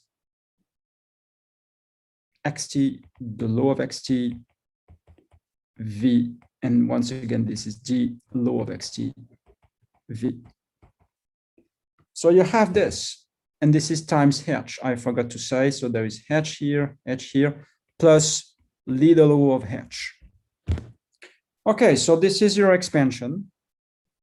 And now you plug this in this formula, and you say, for sure, this term here is going to cancel with this one. And now it remains to say that I have to expand locally this one when h is really small, and this is pretty easy because this is just an integral. And so I'm going to say that I should have the equation for any possible measure mu and any point x and any time t. So you make the sum of all the terms and you get the following equation, which is the master equation, dut tx mu, so this is the first one, minus dxu squared tx mu, plus 1/2 delta x u tx mu, minus the integral of d mu u tx mu v dxu tv mu d mu x, plus 1/2 of the trace of dv d mu u tx mu v d mu v. And then I have to put plus f, because there is here, there is this plus f, so plus f first. So let me put plus f here, fx mu. And also I need to add plus 1/2 the gradient. And so if I do this, it means that here I just have minus 1/2. And this is my equation. And this is the master equation for the mean field gain. And the boundary condition is gx and mu. Okay, in this equation, what you recognize is here, this is exactly the structure of the HAB equation. So that's exactly the HAB equation. But in fact, you have two additional terms, which comes from the mean field, or the mean field interaction, or the fixed point problem. Okay, so this is a joint equation in T, X, and the measures. I emphasize because I often have this question, whether this is second order in mu or first order in mu. This is first order in mu. This is a hyperbolic system in the measure. Even though you have two derivatives here, in fact, the second one is a derivative in space in the new variable v, but there is only one derivative in the measure. To get two derivatives in the measure, we would need what we call a common noise, which is that we randomize the equilibrium. And so this would be exactly as what happens for Ito's formula. You get a Laplace in the dynamics of a transport particle when you put in addition a Brownian motion. So this is a hyperbolic system in the measure. And so it explained to you why yesterday I spoke about the Burgers equation, because we know that Burger's equation is an example of a hyperbolic equation, but now this is in infinite dimensions. So this is somehow this is an infinite dimensional system. So this is something that is much, much more complicated. And so these integrals are on RD. Okay. What is the program for the rest?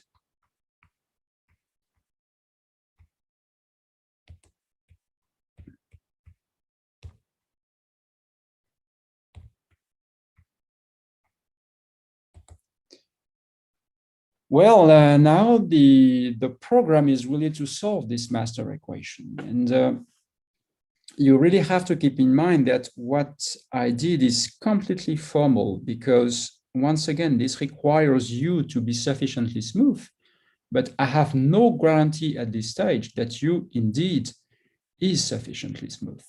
And so I should do that, as otherwise I absolutely have no guarantee that I indeed have a classical solution to this equation. And so this was part of the book with Cardaliaguet, Lasry and Lyons to make rigorous proofs of the existence of a classical solution. So I have to say, in the case when there is a common noise, which is a little bit more subtle, but this was the proof, or this was the point. There are several approaches to prove that there are some classical. So the question is, what about the classical solutions? And whatever the approach that you use, PD, probability, at the end of the day, I should say that certainly the strategy is to use really a method of characteristics.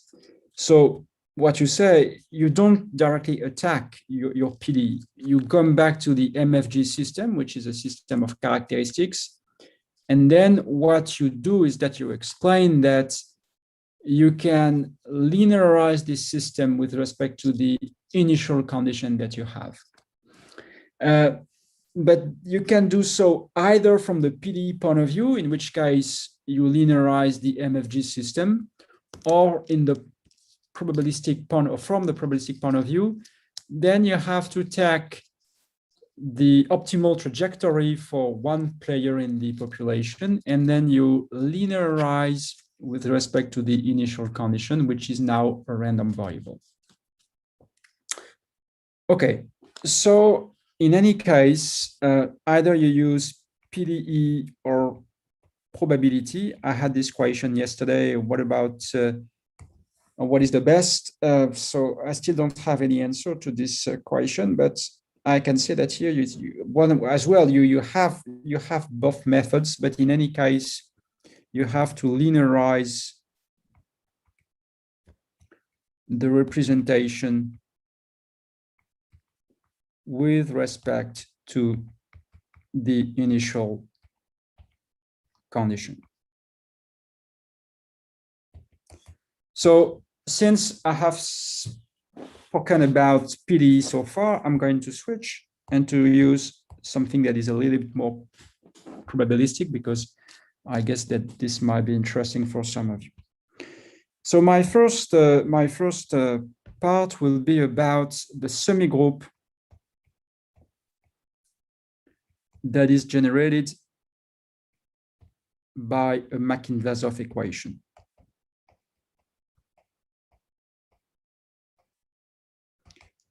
So this is a detour. I don't have many ways. I need to explain to you how to make this linearization argument. Here I'm just waving hands and telling you that I have to linearize, but I have to explain this to you. And to ease the picture, I think that this is easier to come back to the roots when there is not the optimization layer. You will see that even in that case, you have plenty of equations and there is still a master equation. And then I will explain to you intuitively how to generalize this equation, or this approach. So what is the setting here? So the setting is the same as before. So let's say that we have a Makin-Vlasov equation of this type.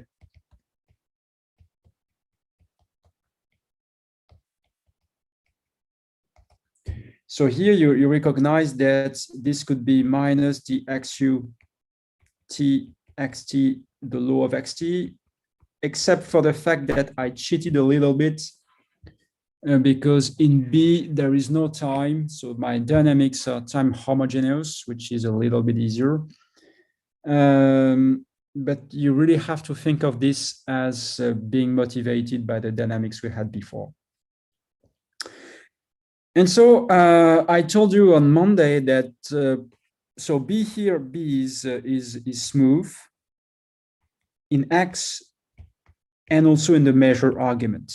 So when I say smooth in the measure, it means that I will be able to take derivatives if needed in the measure as many times as I want, and all the derivatives, if I want, they can be bounded. So I never have any problem of integrability or whatever.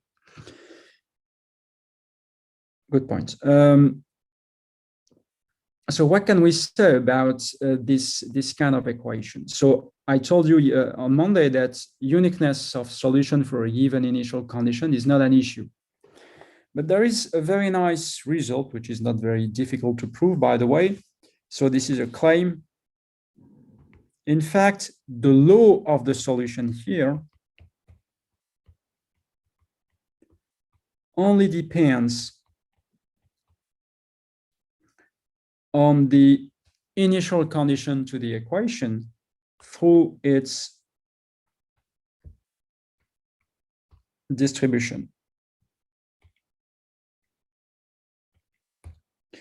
It means that if I take two random variables, x0, both independent of the Brownian motion for sure, if I assume them to be equally distributed, then the law of the Mackin-Vlasov equation are the same.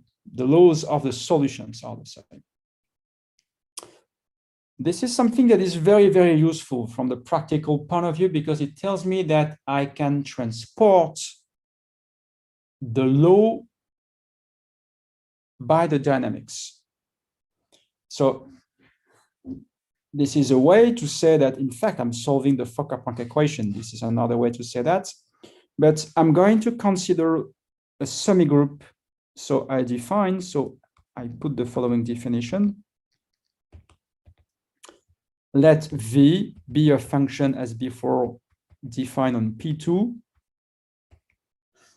And for any t non-negative, I define Pt of V as a new function defined on P2. And it takes a measure. And I map this on V of the law of xt when the law of x0 is equal to mu. So once again, I have the Mackin-Vlasov dynamics. If you don't like probability, you can think of the Fokker-Planck equation, and then I transport the initial distribution of the Mackin-Vlasov equation or the Fokker-Planck equation by the dynamics, and then I compute the function V here exactly as at the state of the system at time t. This is what I'm doing. Well, when I said that this is a semigroup, which is the title of my paragraph, it comes from the fact that exactly as before, there is a flow property here that tells me that, so this is another claim. So Pt is a semigroup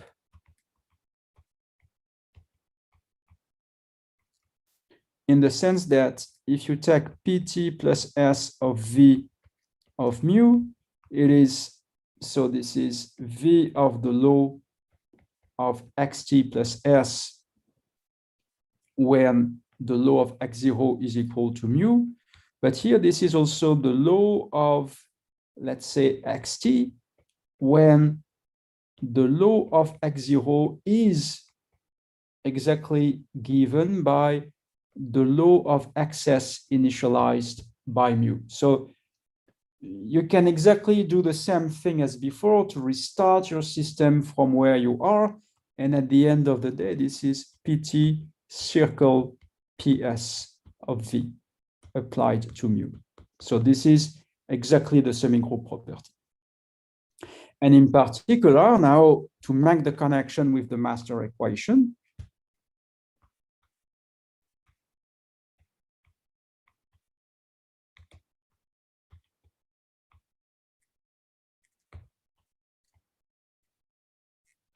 in order to make the connection with the master equation, let me just plug my battery here. Okay. So you consider the same capital T. So this is the end of time as I had before.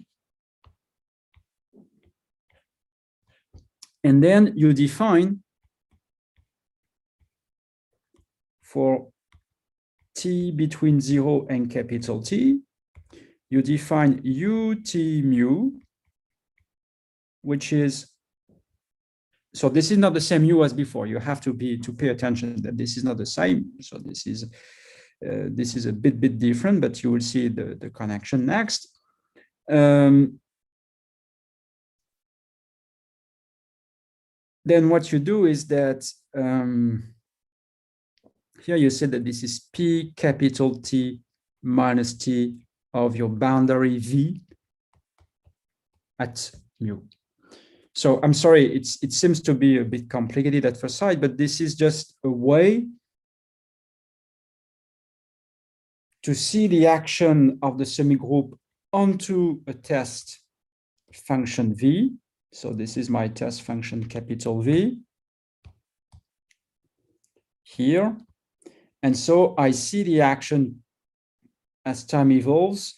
The only thing is that I proceed backward, and I want to be backward exactly to imitate what I have for the master equation.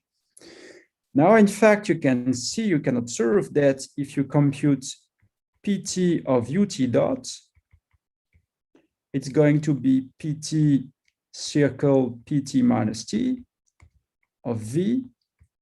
And so this guy is PT itself. Okay, so it says that this is time constant, and so the derivative in time is equal to 0. And the only thing I'm doing here is that I'm following the proof somehow of the Kolmogorov backward equation for Markov processes. Here, I cannot really say that this is a Markov process because, in fact, there is no randomness in the law. But since this is the law, it's not so far from being probability. So this would be exactly the analog of the derivation of a Kolmogorov equation. So I have that d over dt of this is equal to 0. So now I can compute this quantity. So what is this quantity? So in fact, I know what it is. This is d over dt of u of t of the law of xt. But I told you that we had a chain rule for this. And so it says that this is equal to dtu. Then I have to pay for the drift in the dynamics of capital X, but the dynamics is driven by, this is B, my drift. So I'm going to see exactly this B in the first order term. So I know now by all the tools that we have been using that this is B of V mu acting on D mu U mu. I'm sorry, there is time I'm missing. Time T mu V D mu V. And then there is plus 1/2 the integral on RD of the trace of dV d mu ut mu V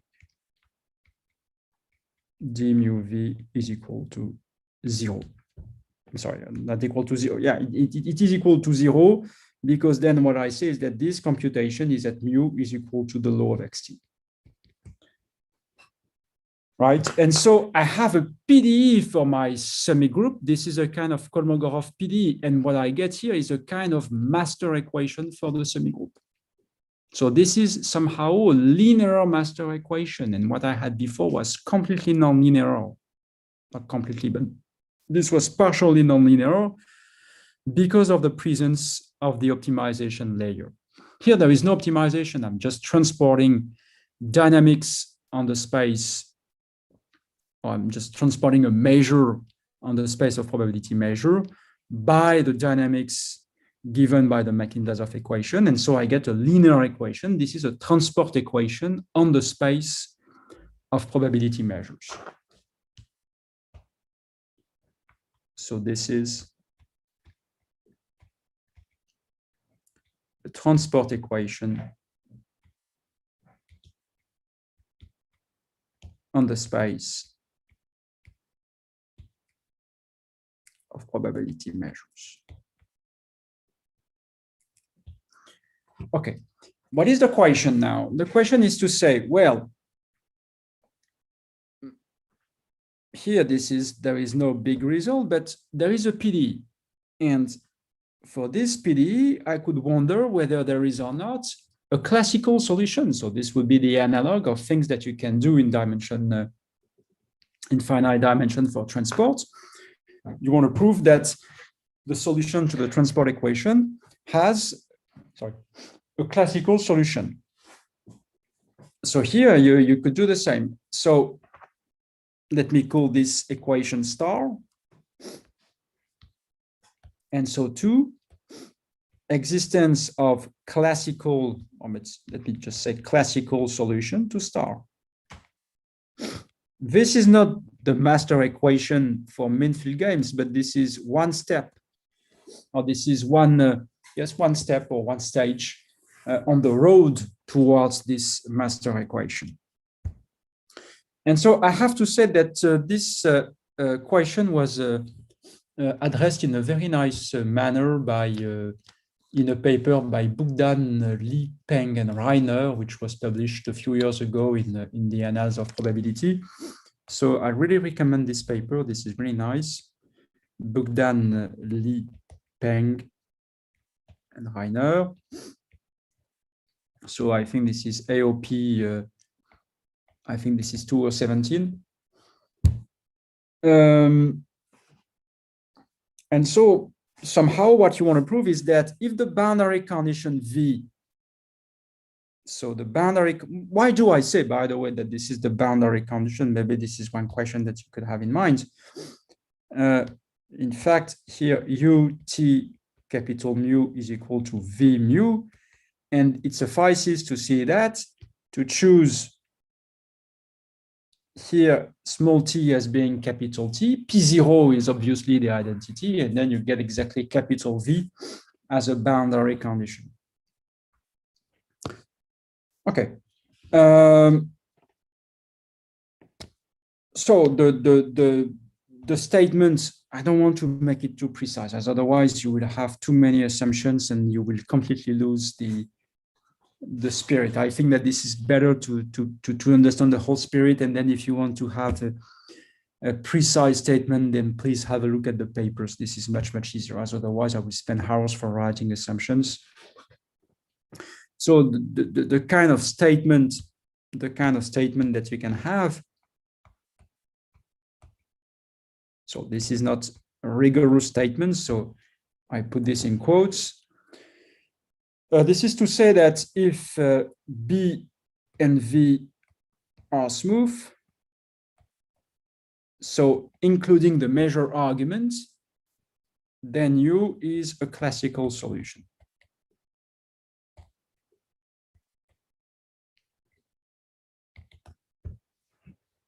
Okay, so now how to achieve this? This is exactly the point where you have the linearization that I spoke about, but this is an easier case somehow. So now this is a question of methodology.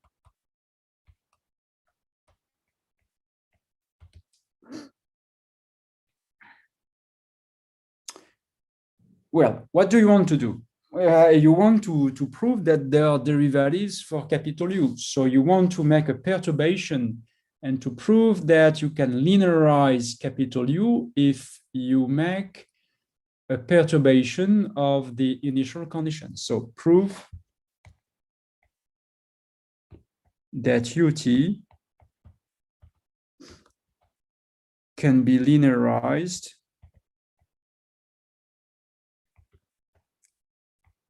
at order 1 if we make a perturbation of the argument dot. It seems strange maybe for you, but I want to get classical solution, so I need the existence of these derivatives, and clearly I should start with this one. So I should say, well, if I follow the framework of Lyons, I say, well, I take T, I could consider my initial condition x0, and I make a perturbation that is called y. Maybe let me call it zeta, if you accept. So this is even, no, let me do this y, sorry about this, y. And then I want to linearize, meaning that I want to prove that this is UTL x0. So this is the zero term or zero order term. And then possibly I would like to prove that there is something that I don't know, which is going to be in the end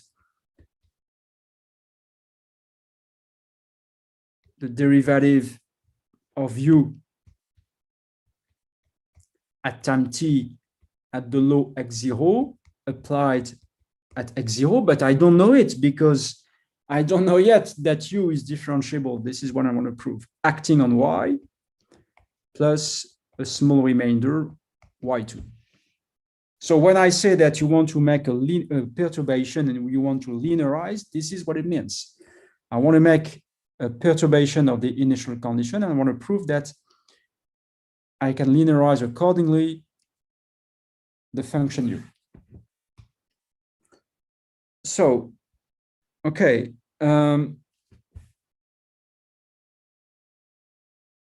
So how to do this? So how to do this? So what I'm going to do is next, so we replace y by epsilon zeta. Zeta is fixed. And for the moment, I'm just going to prove that there are some directional derivatives. And I know that if the derivatives are continuous with respect to the point, then this will be Fréchet. So let me just prove that there are directional derivatives. And so prove the existence of d over d epsilon is equal to 0 of ut L x0 plus this epsilon zeta.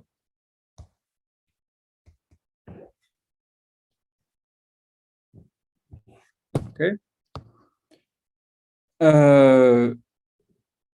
And then I want to identify, certainly at the end of the day, what I want to do is to identify this with E of something times zeta. This is what I want to do, and it's going to give me a structure that is exactly similar to this one. Okay. This is a natural method, and when I say linearizing, this is what it means. The only point is that I make the linearization in the space of random variables. So if this was not clear for you, you have to understand that zeta here, this guy and this guy as well, these are random variables.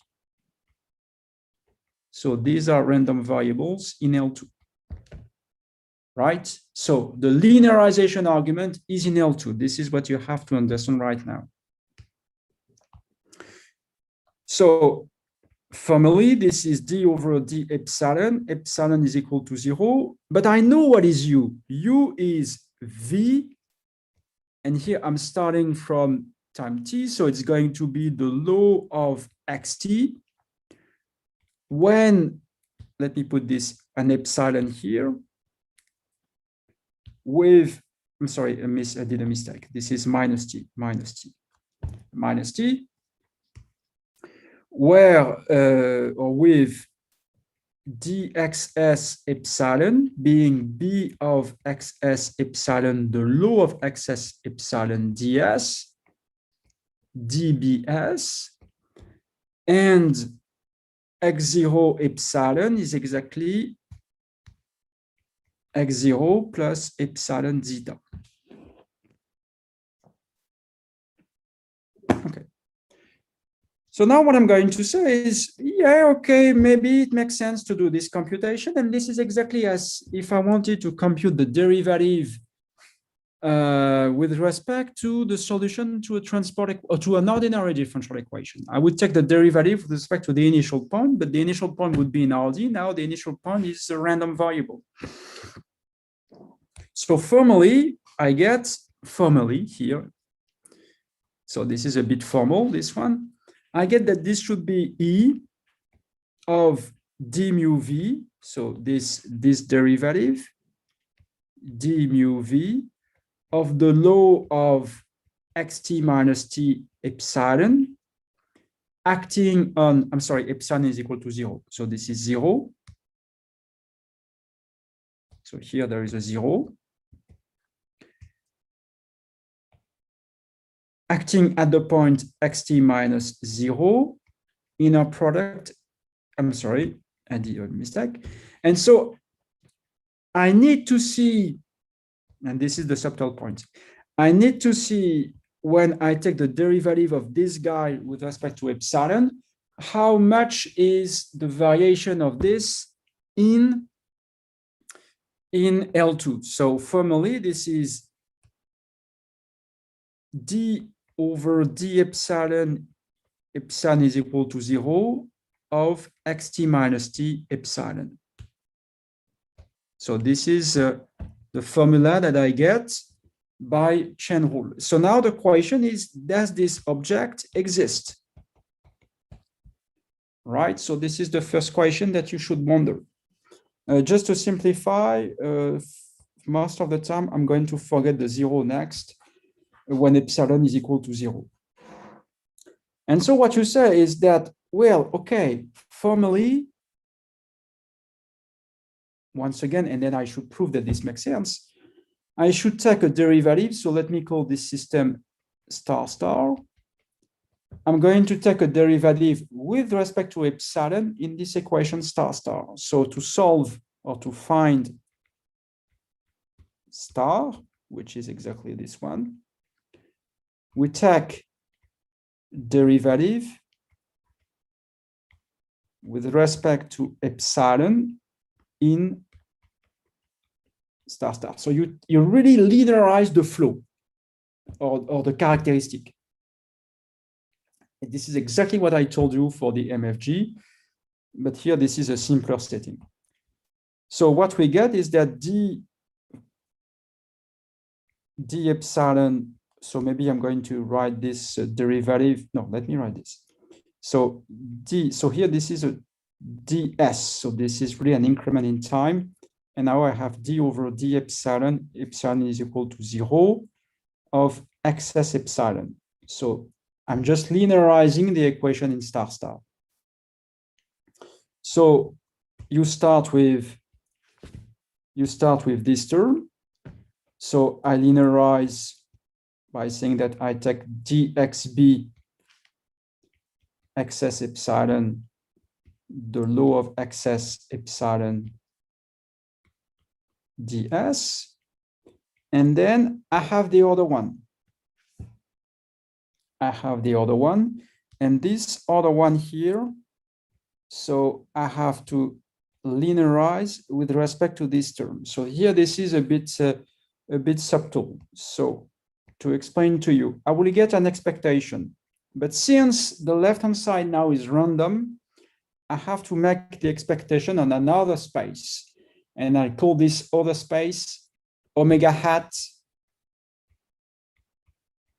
a hat p hat is a copy of omega ap. This is just to distinguish the random variables that you have here, which are constructed on omega ap, from the random variables that I'm going to have inside the expectation, and for which I do take the expectation. And so I will have d mu b of xs. This one is without any hat. I don't take the expectation. And then I have x hat I did a mistake here. I forgot the derivative. I forgot the linearization. For sure, there is d over d epsilon in epsilon is equal to 0 of excess epsilon ds, for sure. Okay. And then I have this, and here now I have a hat. So really, this expectation is for this random variable. And as well, I have a copy of dx hat epsilon over d epsilon in epsilon is equal to 0. And this is as well ds. So maybe I should write this ds here in black. Okay. When I take the derivative with respect to epsilon of the Brownian motion, nothing happens because it does not depend on epsilon. And what about the initial condition at time t? Well, the derivative is just zeta because this was this linear perturbation. So what is the program? In fact, the program is to say you first study the equation for the derivative, and then by stability, you prove that this is indeed the derivative. So the program in the paper of Bogdan and co-authors is to say, study first this equation. So let me write this a little bit differently. So I'm going to say, I'm solving first this equation. So the unknown is d zeta x. At the end of the day, I will see that as a directional derivative for my random variable xt. So I study first this equation. And so here I did a mistake. There is no epsilon. I'm sorry, epsilon is equal to 0. So this is a mistake. And here this is correct. Sorry about that. There were some mistakes. Anyway, so excess here, the law of excess. Then I have once again this d zeta xs ds plus e hat d mu b of xs, the law of xs x hat d zeta hat. So once you have a hat, it means that you have a copy on the new probability space. This is just to give a meaning to the expectation that you have. And so you study first this equation, and then you prove indeed that d over d epsilon over x s epsilon is indeed equal to this. This is the way it works. You first study the derivative of the flow, or the linearized equation, and you prove that this is indeed the derivative of the flow. So you first study the linearized equation. So this one is the linearized equation. And you first study this linearized equation, and then you prove that this is indeed the derivative of the flow. Okay, once you have that, you come back to this formula and you say, okay, well, so I am able to justify this equality. So I am able to justify the passage from here to here because I have proved that this object indeed exists. So then you get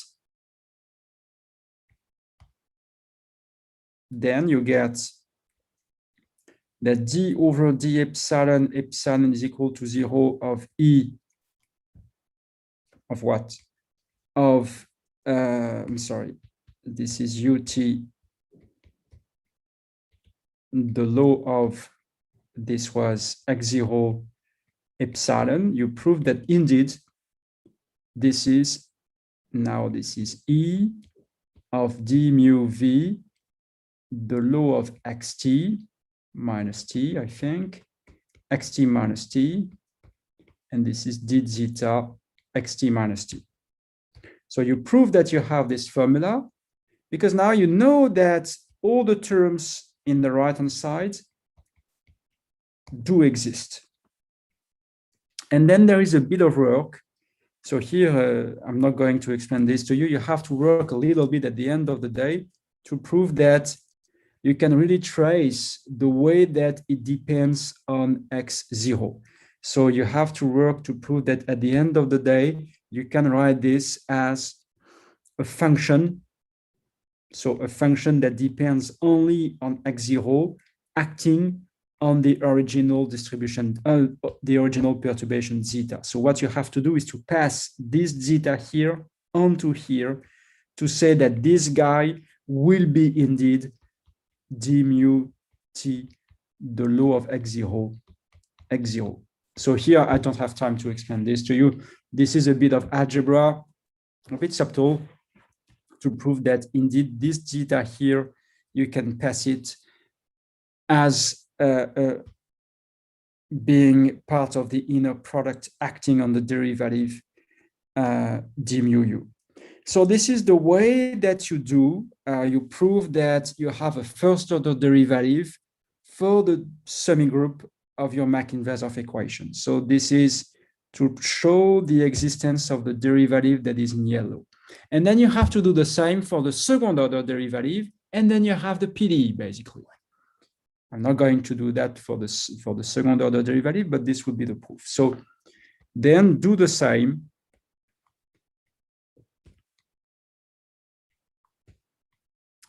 for the second order derivatives.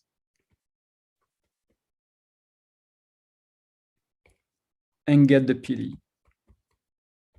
So here, this is just in the case when there is no optimization layer. So this is really a linear equation on the space of probability measures. So now this is the last paragraph for today. So back to MFGs. Okay, so this is the last paragraph, back to MFGs.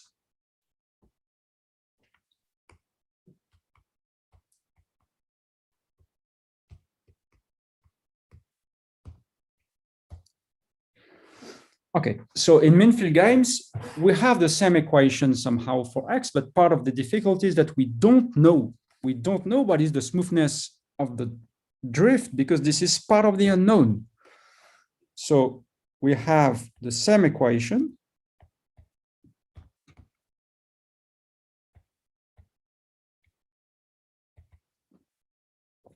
That is dxt is minus dxu txt, the law of xt dt plus dbt. So it seems to be the same.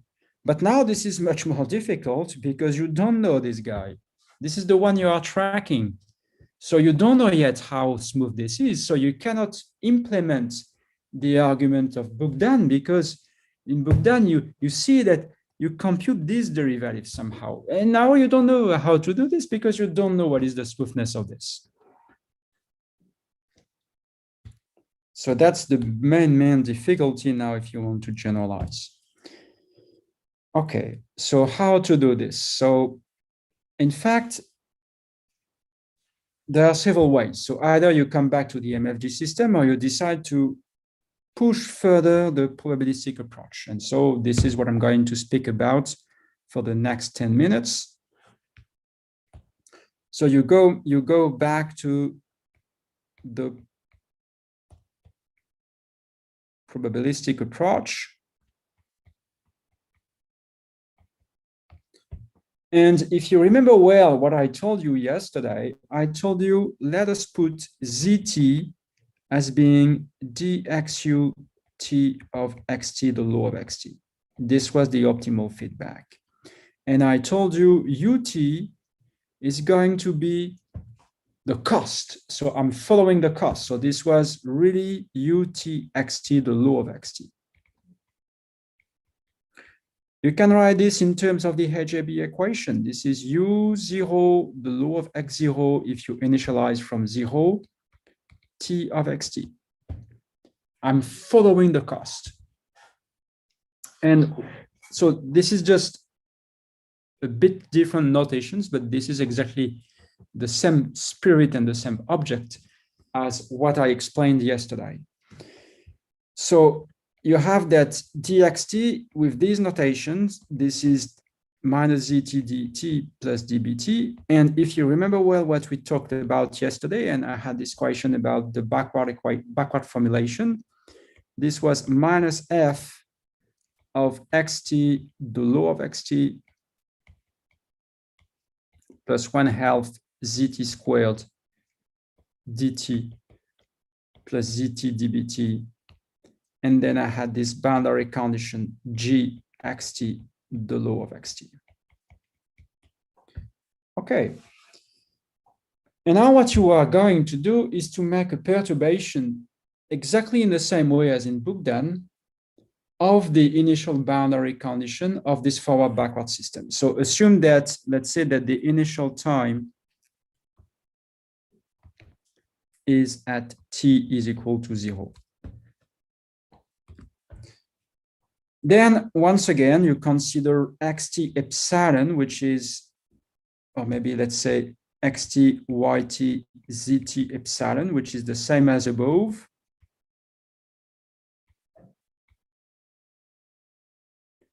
So these are your solutions. So this is the same as here, except that now epsilon, or x0 epsilon, so with x0 epsilon is x0 plus epsilon zeta. Once again, this is a perturbation in L2. So I do once again a perturbation in L2. And now what I want to do is to linearize the whole system. Previously, this was just a forward equation. Now this is a forward-backward system. So the question is linearize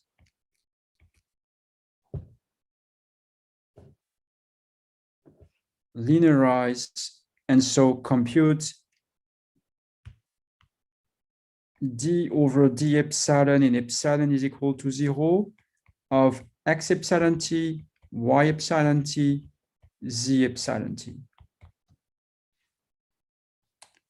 And then you have to prove exactly, or to follow the same agenda as before. You have to prove that there is formally a linearized forward-backward system, and that this linearized forward-backward system is indeed the derivative of the original one. And then if you can do that, you should be able to reproduce this argument.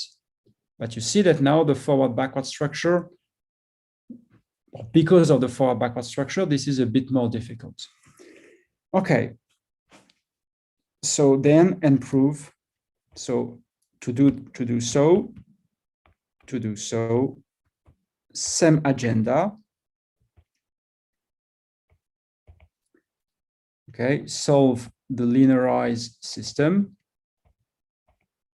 Linearized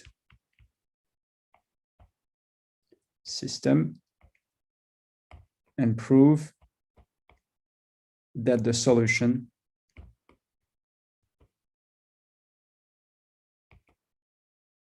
is the derivative.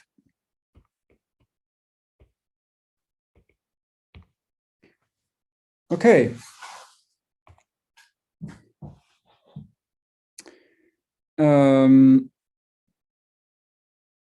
It works, but as usual with forward-backward system, and this is consistent with what I told you yesterday, if you want existence and uniqueness, which is what you want to do here, what you have here, because you want to make some stability arguments to compare the solution to the linearized system with the finite differences of the original ones, it works only in small time.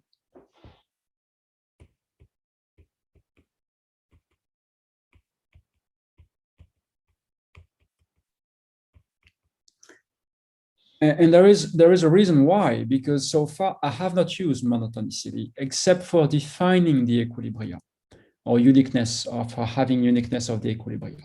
But in fact, in order to obtain classical solutions to the master equation, I really need monotonicity. Monotonicity at the Lasry gives more than uniqueness. It gives stability of the solution to the original system, but also of the solution to the linearized system.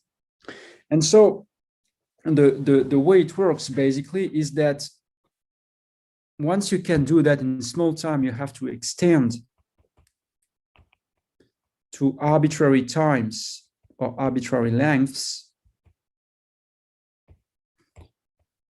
under Lasry monotonicity.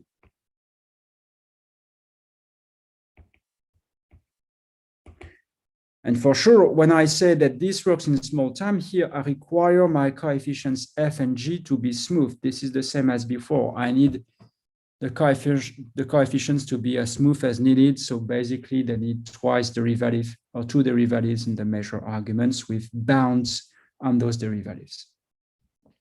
So I just want to conclude and to show you why it works under Lasry. I'm going to be pretty formal. In fact, if you come back to this equation, so this one, let me copy this equation. Sorry. If you copy this equation, and if you imitate the proof I gave you just for the semigroup of a standard Mac-Blasov equation, here, if you compute d zeta of xt, formally, this is the equation that you have.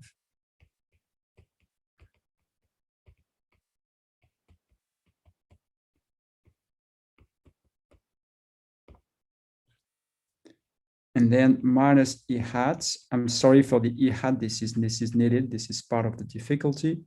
Then I will have d mu dx u t xt, the law of xt, x hat d zeta x hat dt. Well, you could complain because you could say, well, we don't know that these objects or this derivative exist. No, in fact, they exist in small time, or they exist. This exists close to the terminal time capital T. When I say small time, it means that if I am sufficiently close to the boundary time, then this is fine. Okay, now you say, well, in fact, if I am able to control this derivative, whatever the time length is, meaning that if I don't need to be close to the terminal time to control the derivatives here, this is a really, really good point, and certainly I should be able to make it in the end and to prove that indeed U has derivatives because the gradient of X is uniformly controlled, whatever the time is small or not. So you have to look at this. This is a linear equation somehow. So this is a linear equation, and the unknown is this guy. So in this linear equation, you have to see that you have two terms or two factors. The first one is this one. This one, you know it, because this is just the second order derivatives of the HJB equation. And here you know plenty of things about it because this is standard derivatives in X. So this one is okay. The difficulty is this one. But in fact, assume that you make a very simple computation and you want to compute dxt zeta square e. So I want to compute the L2 norm of the derivative of the flow. So let me write this properly, E of this. So I will get the first line. Let me save a little bit of time and not try this. But for the second line, I will have this quite complicated formula. So maybe there will be a factor 2. And I will get, let's say, d zeta xt acting on d mu dxu, txt, the law of xt, xt hat, d zeta xt hat, dt. Well, and now here comes the point where you see monotonicity quite easily, and the reason why it should be fine. even though time is not long. So assume that you have this computation. And in fact, there is one key point when you have monotonicity for the equation that, for the model that I used or have been using, is that monotonicity propagates to ut dot dot. If you remember well, I had some assumptions of monotonicity on F and G, and in fact, U satisfies the Lasry-Lyon's monotonicity condition at any time t. That's the first point.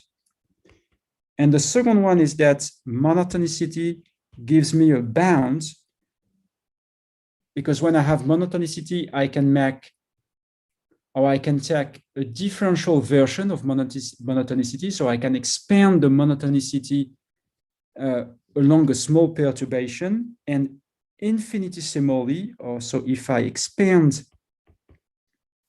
monotonicity at order 2, I will get exactly that this quantity here is non-negative. So if you put in addition to this the minus, it will be non-positive. And so it means that when you want to compute, or where you want to upper bound this term here, which is the L2 norm of the gradient of x, you don't care about this term because you know that the contribution is negative. And for sure, what you want is to upper bound a positive term. So at the end of the day, what you get is you get a bound for E d zeta xt squared, whatever the time length. So this is less than ct, even if t is arbitrary.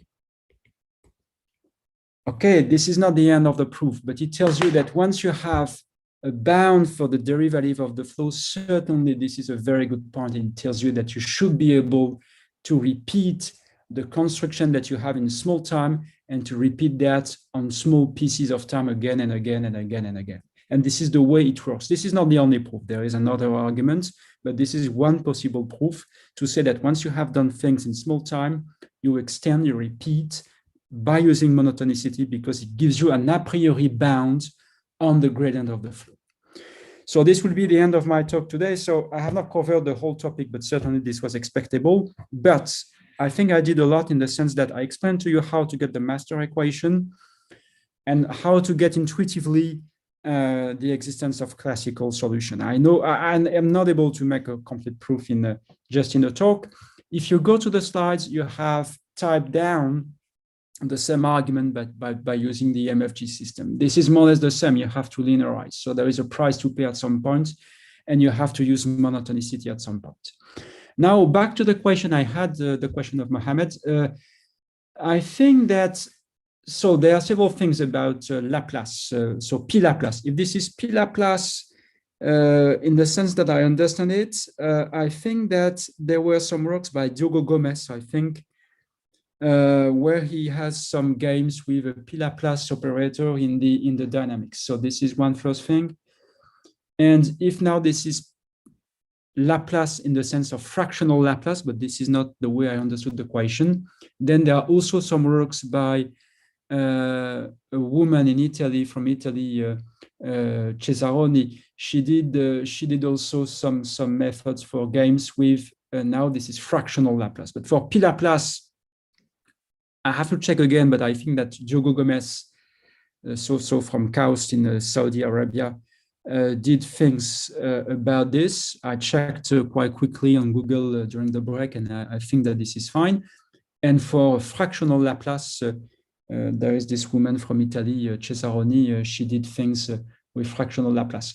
I think that the best is that we can exchange by email. So if you could send me, Mohammed, an email, and then I could give you the references, unless you already know these references and then you disagree with what I'm saying, which is absolutely possible. Okay, I will stop here for today. Thank you. Thank you, Francois, for this captivating part of the lecture. Are there any questions? One question, voice question.